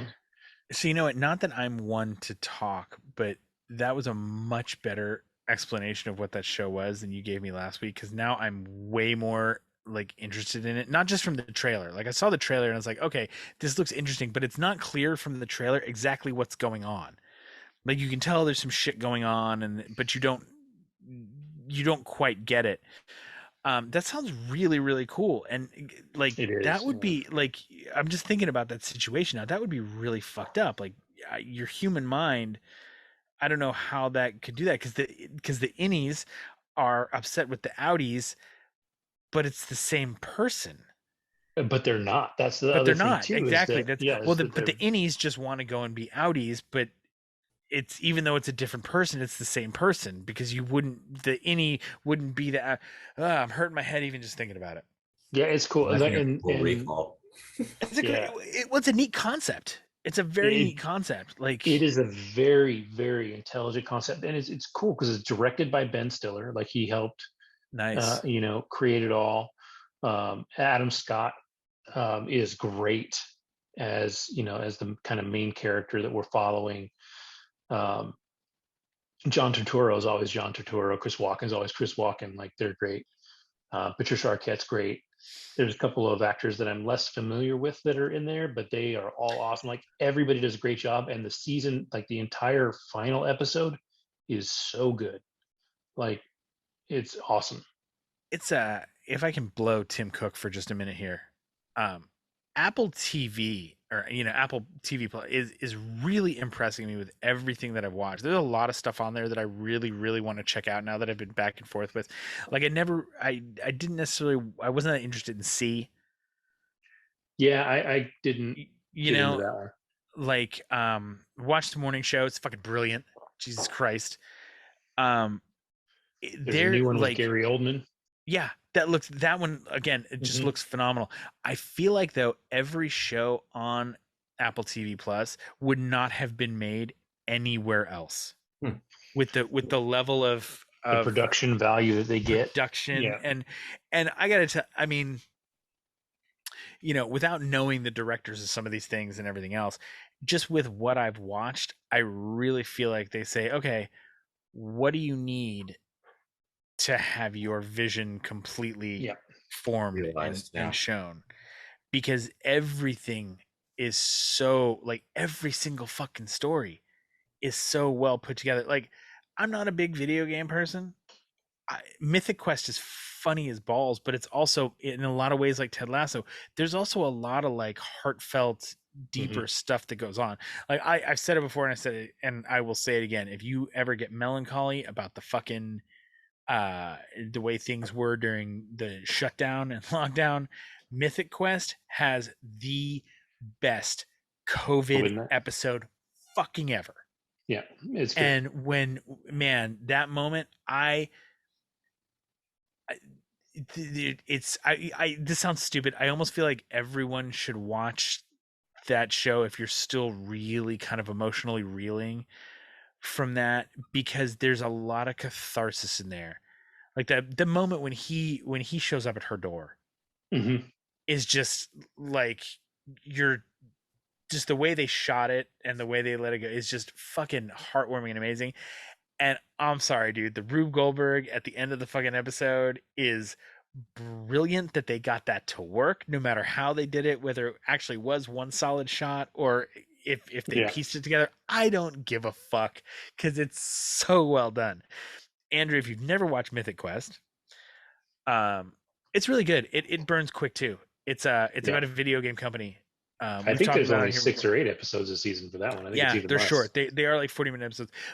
It's this is and we talked about this, when we've talked about the show. It's great because it's you've got these incredibly it just like right in the now modern like video game stuff and it's the same thing it's the same thing the same thing. And then all of a sudden in the middle of the fucking season they drop an episode on you that has It almost almost feels nothing like to nothing. Yeah. do with the main storyline and they wind up being two of the best episodes of the show completely and they wind up being like the first one, the one that they do in the Oh, first I season, love that with Jake Johnson and yes, is so cool and so neat and it's such a beautiful little love story and it's it's another one of these things, again, like I said, because it wouldn't have been made anywhere else, Mhm. because Apple TV, I don't want to say they're brave enough, but they're brave enough to put something like this on, and you can tell that the directors were given a lot of latitude and range, and the same Yeah. with the producers, to make what they wanted to make, because the shit is fully realized. Like you know how like you kind of get that feeling in a show or a movie where like you just there's almost like an awkward moment where you're like, I can tell the director wanted a little more Yeah. like emotional impact out of this, but this was the best take that they got. Yeah. Like you could, because you're like, it just didn't fly out, but I know she's a better actor. Dude, there is nothing on this show that is a waste. Yeah. It is, I mean, it's farce, ridiculous farce, but it is so well done. Anyway, now that I'm done blowing Tim Cook, Yeah. yeah, go watch stuff on Apple TV Plus. It's so fucking good. They're doing Yeah. amazing shit there, man. Yeah. Um, Severance definitely is.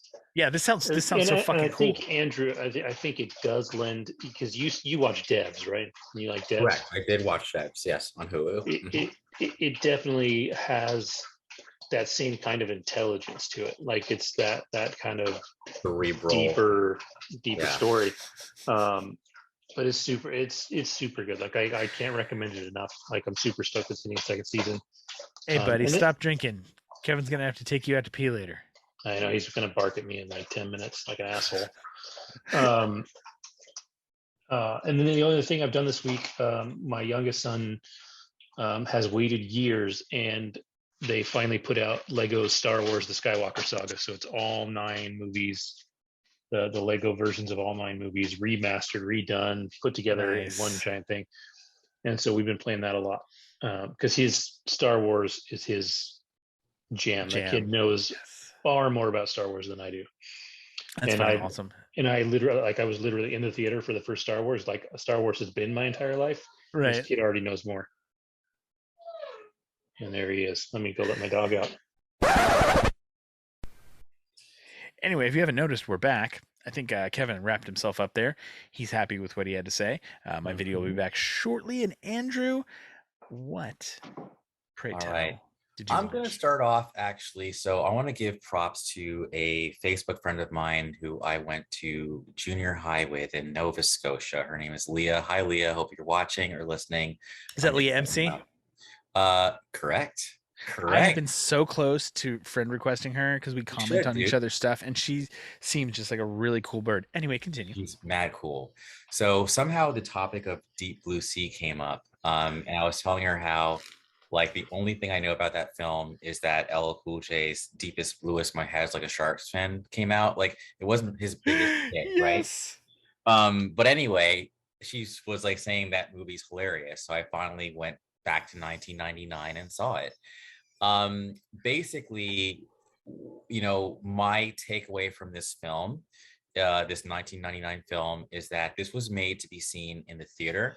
Definitely, you get in there, Yeah. it's like a disaster film because Huh. you're on this facility in like the middle of the ocean, and these sharks are genetically enhanced because they're trying to make their brains bigger to get the proteins to like fight Alzheimer's. So it's a very noble effort.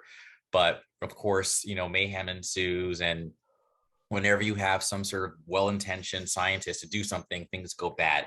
I love the fact that Nick Fury shows up, because Samuel L. Jackson is legitimately in Nick Fury mode before Nick Fury existed, and you see 2 other Marvel people, because the other Marvel person is the scientist from the Thor films. He's in it. Stellan Skarsgård. Mm-hmm. Yeah, the Stellan Skarsgård, the dad of the Skarsgård fucking like The clan. Empire at this point, yeah. Yes. And then you also have, of course, Thomas Jane, who plays, of course, Punisher in not MCU, but he still Shittily.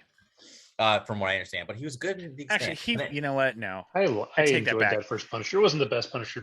Yeah. Punisher's a hard movie to make anyways, but Exactly. I bad. think my issues with that actually weren't him or the cast. It was just the story and the way they did Frank Castle and what they did with Yeah. it. The movie itself, like if it didn't call itself The Punisher and it just wanted to be a fun kind of Like like revenge flick. Yeah. revenge flick, it would have been good. But you go into The Punisher wanting it to be the fucking Punisher, and if you read those fucking comics and you have an attachment to Frank Castle, that movie was fucking garbage. But if you just watch it as a revenge flick as itself and you don't take the Punisher into it, it's not bad. Anyway, I digress because I love the Deep Blue Sea.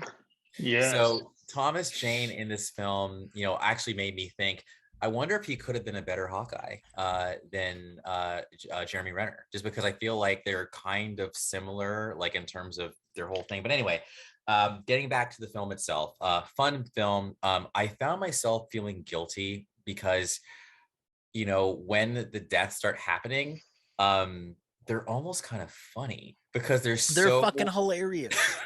they're so ridiculous. Like, I'm sure if you haven't seen the movie, like I'm not going to spoil too much, but if you have seen, spoil the fuck out of it. The movie is fine. You've had 30 it's 22 years old. Yeah. So literally, like, shit's going down.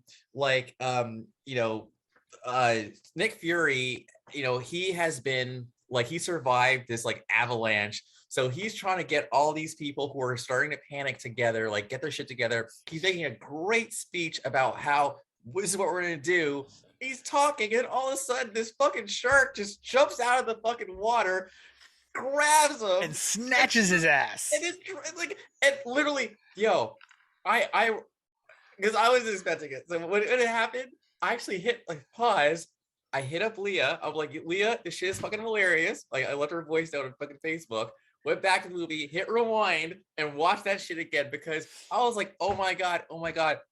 And Michael Rappaport's character says, oh my god, too, because the shit was just bananas. So that was great. That was fucking great. That was the best like kill scene in the whole movie. I love the fact that LL Cool J starts off as kind of like the bumbling cook. And then as the movie carries on, he's actually kind of a badass. So I can see why he took the role. Apparently, I was doing some reading. Samuel Jackson was originally supposed to be the cook, but his agents were like, we're not going to like make you a fucking cook. Fuck that. So they made a new role for Samuel Jackson for that film. And then another cool thing is the woman who plays the scientist, who's the reason why everyone's fucking dying right now. Saffron Burrows. Thank you. Wow, you're good. I think that's her name. No, that's correct. Saffron Burrows was supposed to survive at the end of the movie. Okay, so they actually shot a version of the movie where she survives and her and Thomas Jane embrace and everything. Audience was pissed. They're like, fuck that. She's the reason why they're all dead. Why she get to fucking live? So I love the fact that she like sacrificed. Like she's like, I'll use myself as bait. She fucking goes to the water.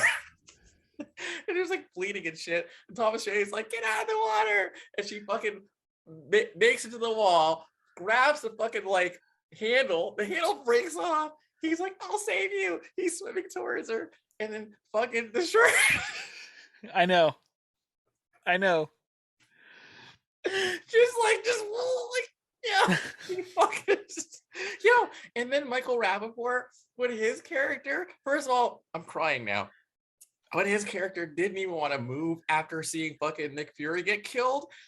He fucking like sacrifice, like he goes down with Thomas Jane. They like get the thing away from the panel so they can unflood the stairwell. Shark shows up, bites him in half.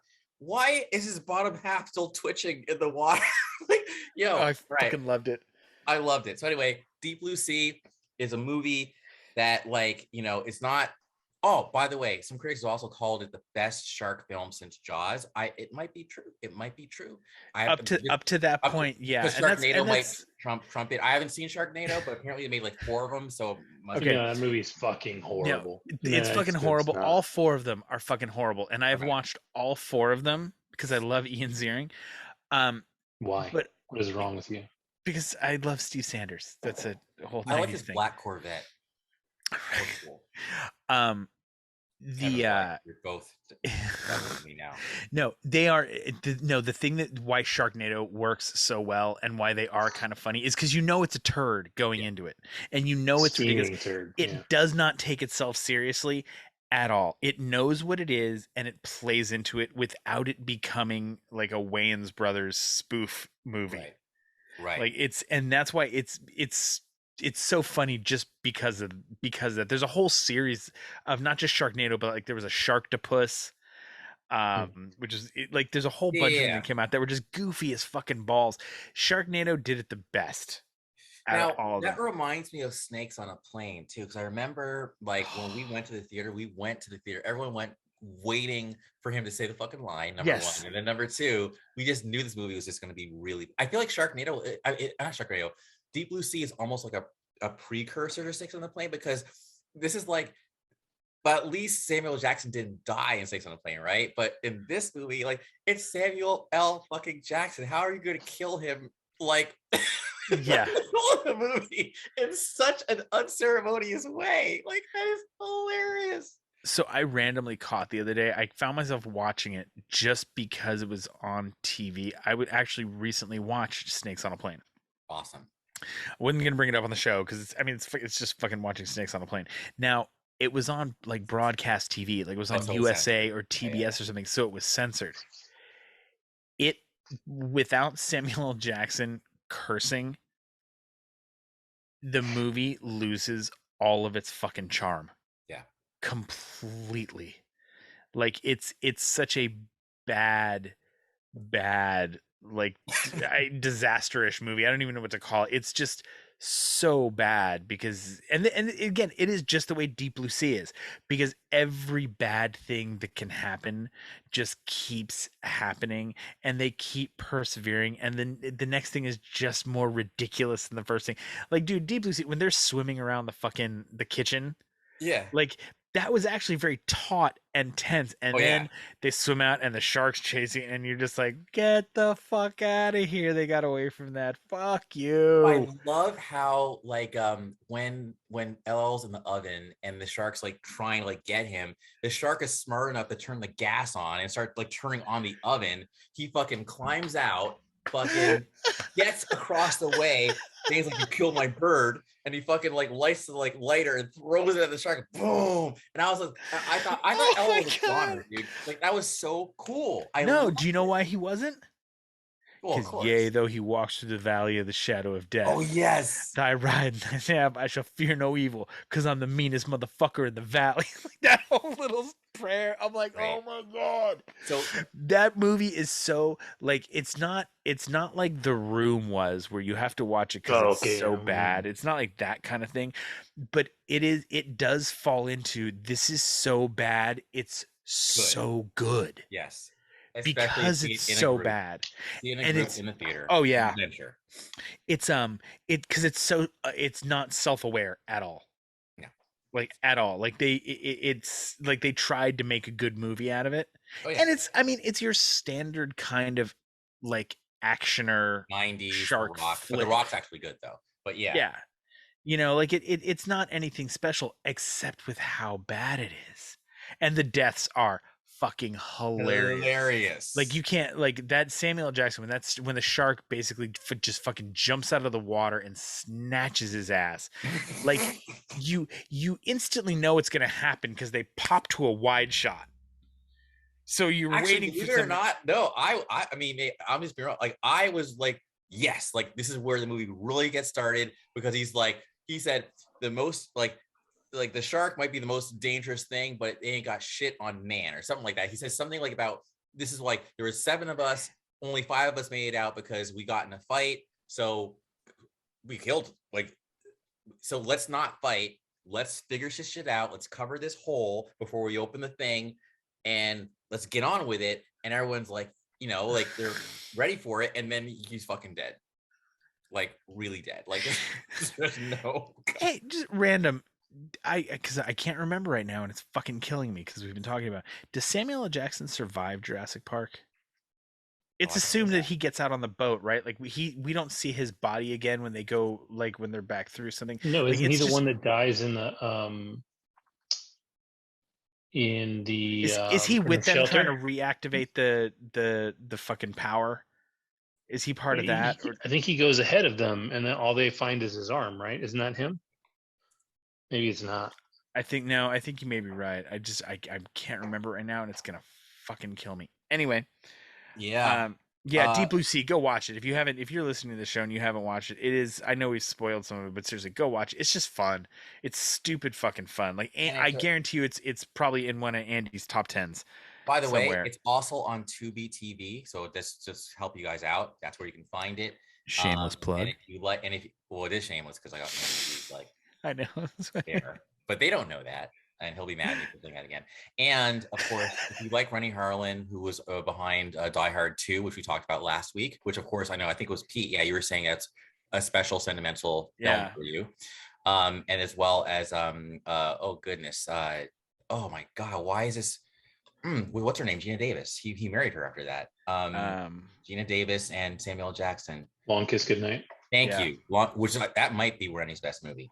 But yeah, that's number one. It's another slept-on movie. Number people two, don't talk about. You guys have always, if you're my friend on Facebook or you've listened to other podcasts of us with me on here, this incredible anime called Attack on Titan just finished the second. What was that? My neighbor Totoro. What?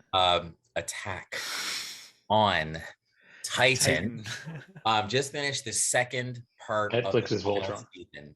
And basically, let me tell you again, it's do you guys remember the last episode, I think, of season 7, I think, of Game of Thrones, where the dragon has become part of the White Walkers and this flies to the wall and burns the shit down? Yeah. Like, I remember sitting up, like I was watching it like in my bed, whatever. I remember I sat up and I was just like, holy shit, I think that might be the most epic thing I've ever seen on television. Like, that was crazy that this dragon just comes and burns down the wall just like that. They're fucked. I'm like, wow, how are they going to fight that? Well, Attack on Titan has a scene that is that epic. Wow. And you know, and because let me just rehash like this show for you, okay? Like season 1, every season except for season 2 has 2 parts. So season 1, the first part is really just about understanding, you know, okay, let me back up a little bit. The whole reason why I watched Attack on Titan, if you've ever seen Hellraiser, you've seen the people with their skin peeled off, okay? So when I saw the pictures of Attack on Titan with this giant being with no skin, head peering over a wall and small people, I was like, what is this? Okay, so the first half of the season is seeing that, and they're learning to fight these like giant beings. Okay, the second half of this first season, they're fighting the giant beings, but then all of a sudden there's more to these giant beings. The second season is only one piece. It's like 10 episodes or 12 episodes. The whole thing is fucking epic, and it goes into a lot of character development for besides the main characters. The third season, the first half is very focused on the humans, and the second half gets back to epicness. And the fourth season is like the best stuff you've ever seen on television. See, for first part of fourth season is like, holy shit, because you're seeing things from a completely different side of the situation. And the second half is like, now we've gone like way beyond anything that happened in season 1. It's just way beyond. So please watch in subtitles. Do not watch the English dub, and hang on, because there's a lot going on. Season 5, really, or season 4, part 3, debuts, next year. And I don't know. I just hope that one of you guys gives it a shot so we can talk a little bit more about it, so I can really get into it.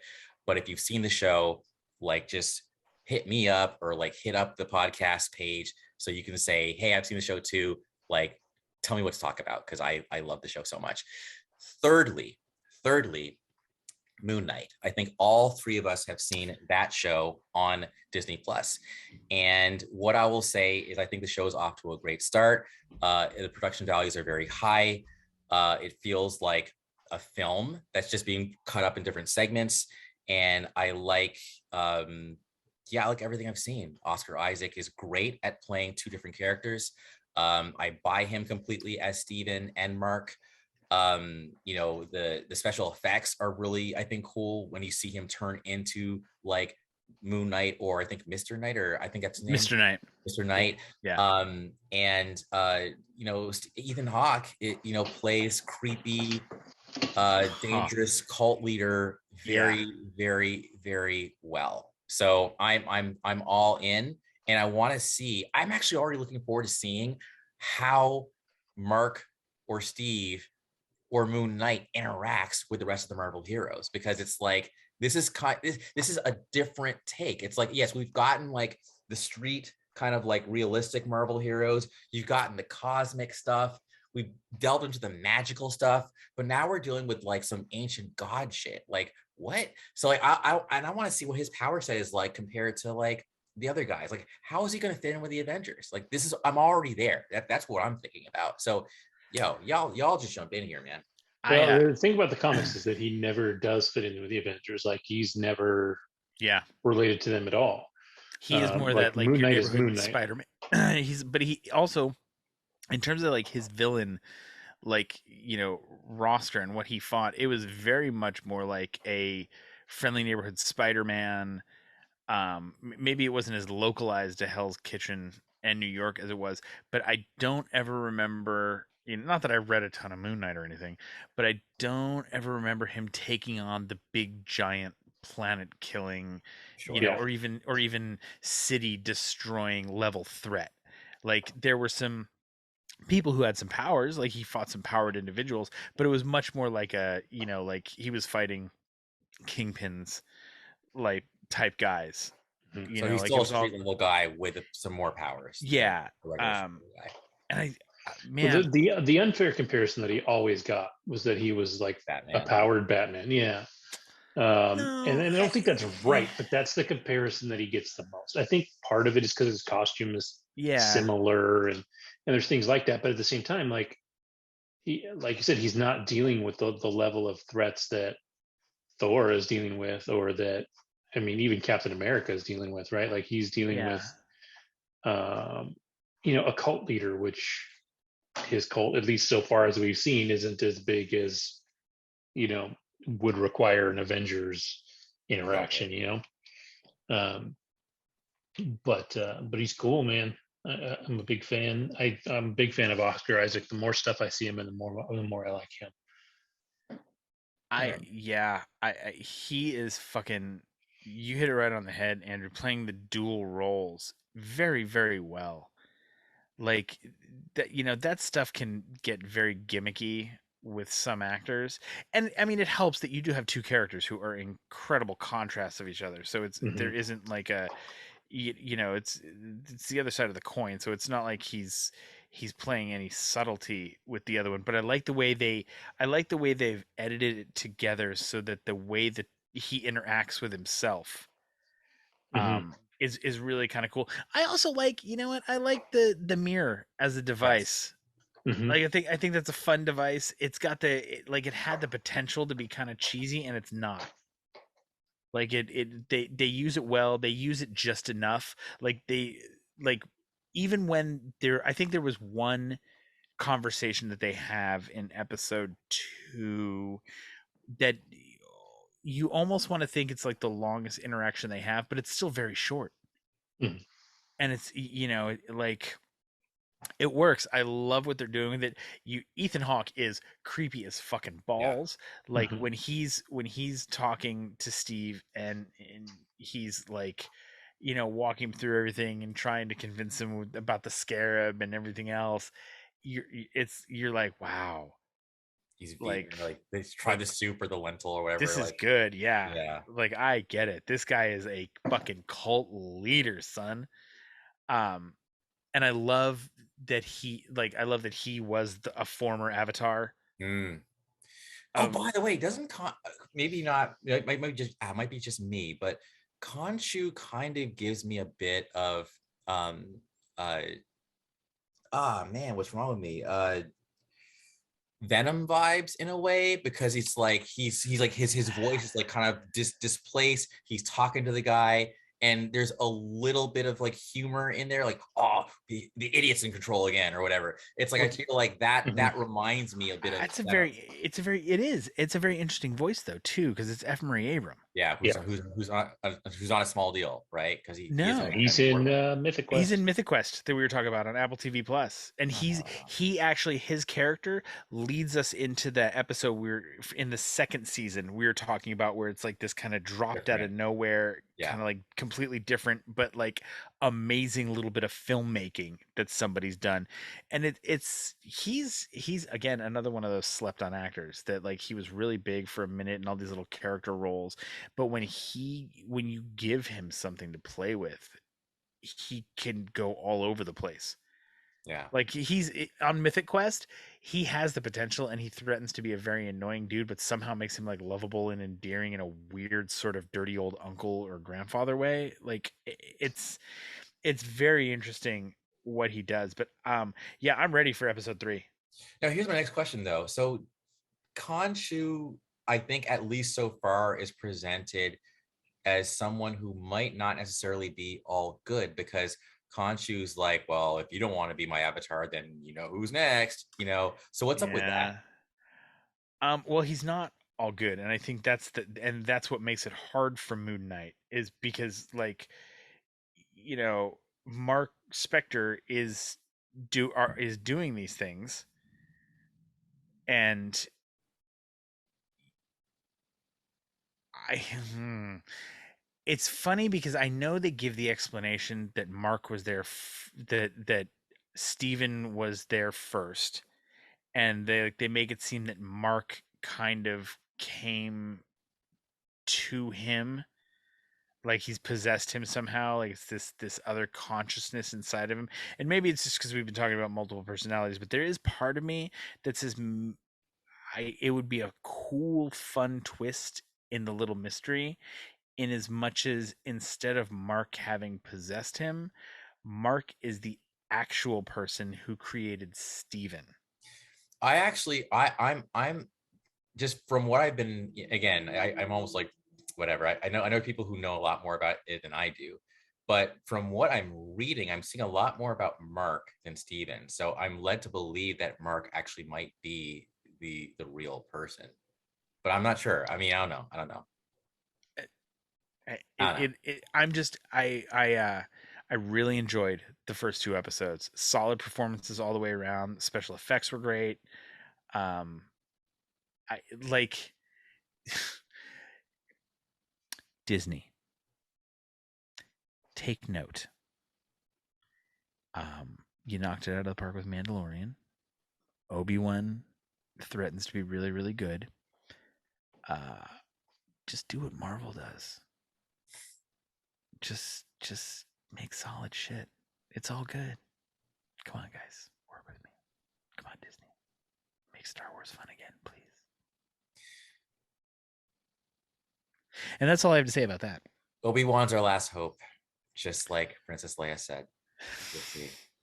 No, I've enjoyed a lot of the Star Wars stuff. I feel like it's just been the movies. Everything they've put out on TV has been fucking great. I mean, granted, it's only the 2 things so far, really. Um, but we talk about it a little bit, but Mandalorian was fucking, or Book of Boba Fett was actually completely solid. Mostly because they did throw the Mandalorian in it that way, and then you had like 3 episodes of Book of. Anyway, no, we're not going to talk about this. We've already talked about this. Moon Knight. Yeah, I'm looking forward to the next episode. Like, I think this is Marvel. Marvel is on its way to knock it out of the park again, and I really I love that they're all keeping it very thematically the same, which is why like I think they can pull Daredevil into the MCU, but I really don't know if we're gonna see a Punisher for a while, until Disney figures out exactly how far it's gonna let Deadpool go. I don't think we're gonna see the Punisher the way we want to on screen. Um, unless unless the only way I see it all really kind of working well with this whole idea is if Sony and Marvel can hammer something out, which I kind of think they already have personally, where that whole little Spider-Verse that Sony started creating, where Venom's in it, you've got a Spider-Man in it, we're gonna have Craven in it, you've got that. Oh yeah, real quick, did anybody see Morbius? Well, I know Andy saw it last week. Okay, well he can tell us about it because yes. I haven't heard You see anything it? good. Haven't heard Yeah, I no. I haven't heard haven't anything heard either. anything I've heard good like about it it. was okay. It wasn't terrible, but it wasn't good. I've heard by the only person who I heard, somebody posted on Facebook that they took like 4 or 5 12-year-old boys to go see it, You and know, they we're loved talking. it. Yeah, we're talking about the same person. Oh, okay, yeah, and that it was just a fun movie, and that they Yeah, loved it, and I was like, all right, well, but that's they are 12-year-old boys. Just be real. exactly Well, and like, that don't know the Yeah, backstory too, right? Like that's the other yeah, thing. Um, yeah. yeah, But I'm like, I've never seen a trailer that made me interested in it at all. Like that's what it yeah, comes down to. Like I can't. And then hearing that uh, Jared Leto had to take his cane to the bathroom so oh because yeah, he's yeah, so yeah. fucking method, and I'm like, dude, I don't want to support this guy's career anymore. Like, I'm just like, you just know what, I'm all stop. for like actors going like super method like that if that's their thing, for the right kind of movie. Hmm. Right, and this isn't necessarily it. No, it's a comic book movie. It's Like, not like The Revenant, like yeah, 2012. like dude, it's you gotta realize what you're playing. And I mean, you know what, good on Jared Leto for diving into his craft and his work the way he does, if he's going to get that method. Bro, it's a fucking vampire movie, comic book film, and you're a Yeah. weird bat guy with sonar. Get the fuck over it. Don't, come on. This isn't like My So-Called Vampire Life or something. Like, I don't know. He I feel like I'm the only person on the planet that didn't hate him as the Joker in Suicide Squad, You and might that be little wrong. Oh and yeah, that little it's bit that we saw garbage. him at the end of JLA. No, Like, that was good. That was good. I feel like he was good in the Snyder Cut. That that's was what good. but that's what I'm That was saying. Like, redemption. I would have loved to have seen more of that when it Agreed. wasn't so like Suicide Squad Harley Quinn. Right. This Like was not his good. portrayal of the Joker in the current state of the DCEU and where they're taking it and the modern times that they're taking it to, that character set up like that makes sense for the Joker. Like, if you look at who the Joker was and what he would wind up being, that looked like what I think the Joker would be like today. Like if there was a legitimate Joker, like, it made sense.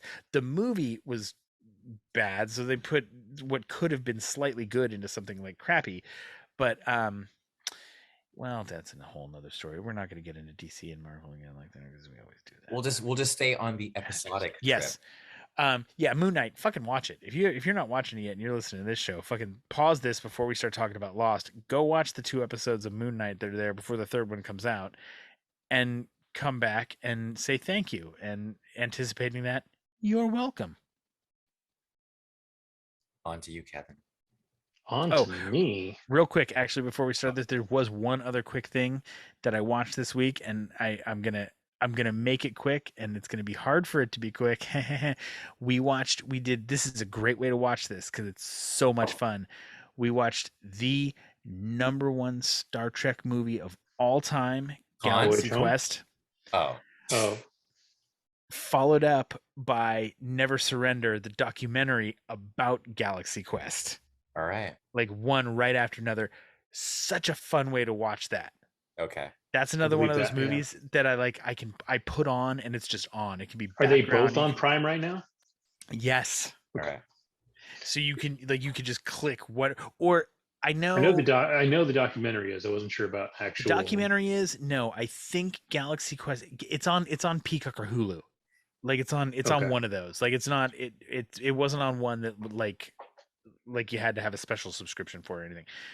Or one that, like a weird one like Tubi or something like that. Hey, easy. But yeah, it's a really fun way to watch that, because you go into, everybody talking about it right after watching the film, and it That's perfect. adds this fun little like blip to it. And it also does let you reflect and remind you how good that movie really fucking is. Is that 99 too? No, I think it's actually a little bit newer Hold on. than that. I But don't know yeah, this. 99, dude. 99. I don't know if it's that much newer. Yeah. It won a Hugo Award too. So we're talking about a lot of 1999 films on this podcast. It was a heck of a year. The Matrix. I think that might be signaling that we're all about to get some personal growth and move out of the 90s. And then we'll just talk about shit from the early 2000s. Yeah. I don't think I've seen it since 99, to be honest with you. Really? It's so good. It's so good. Dude. I remember liking it, but I want to see it again. No, I wasn't joking. Will Wheaton even says it in the documentary. But that Star Trek film ever. Yeah. But I've heard, well, no, exactly. Don't listen to Will Wheaton. I've heard a lot of other people say that too. And if you've never seen the documentary, about it, this is the perfect way to watch it, because you watch the movie and then it's almost like you get a 90-minute Q&A afterwards. They cover everything, and it's amazing. Like, when you go back and find out that fucking what was it, Bob Zemeckis was originally doing that, and he wound up dropping out with the whole no, Tim Allen was actually like the 20th person that they cast, or it wasn't even on a list. And when you hear the names of people that they had in mind, the fact that Sigourney Weaver had to fight to get that part. I love her even more. I've always loved her, but the fact that she actually fought for that part, she is a G. Yeah, no, the documentary is good, but seriously, go watch Galaxy Quest and then Never Surrender, right?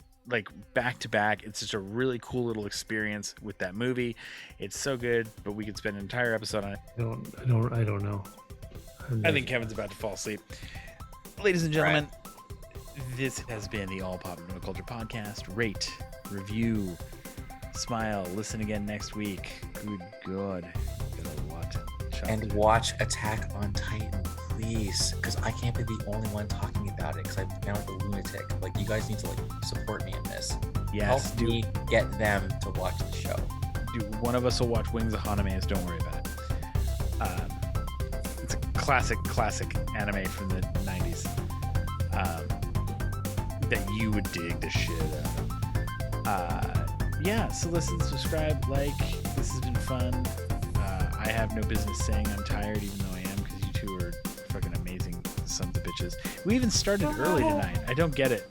Well, no, I do get it, because every time it took us off the rails, we found our way back. But good God, we just kept going and going and going.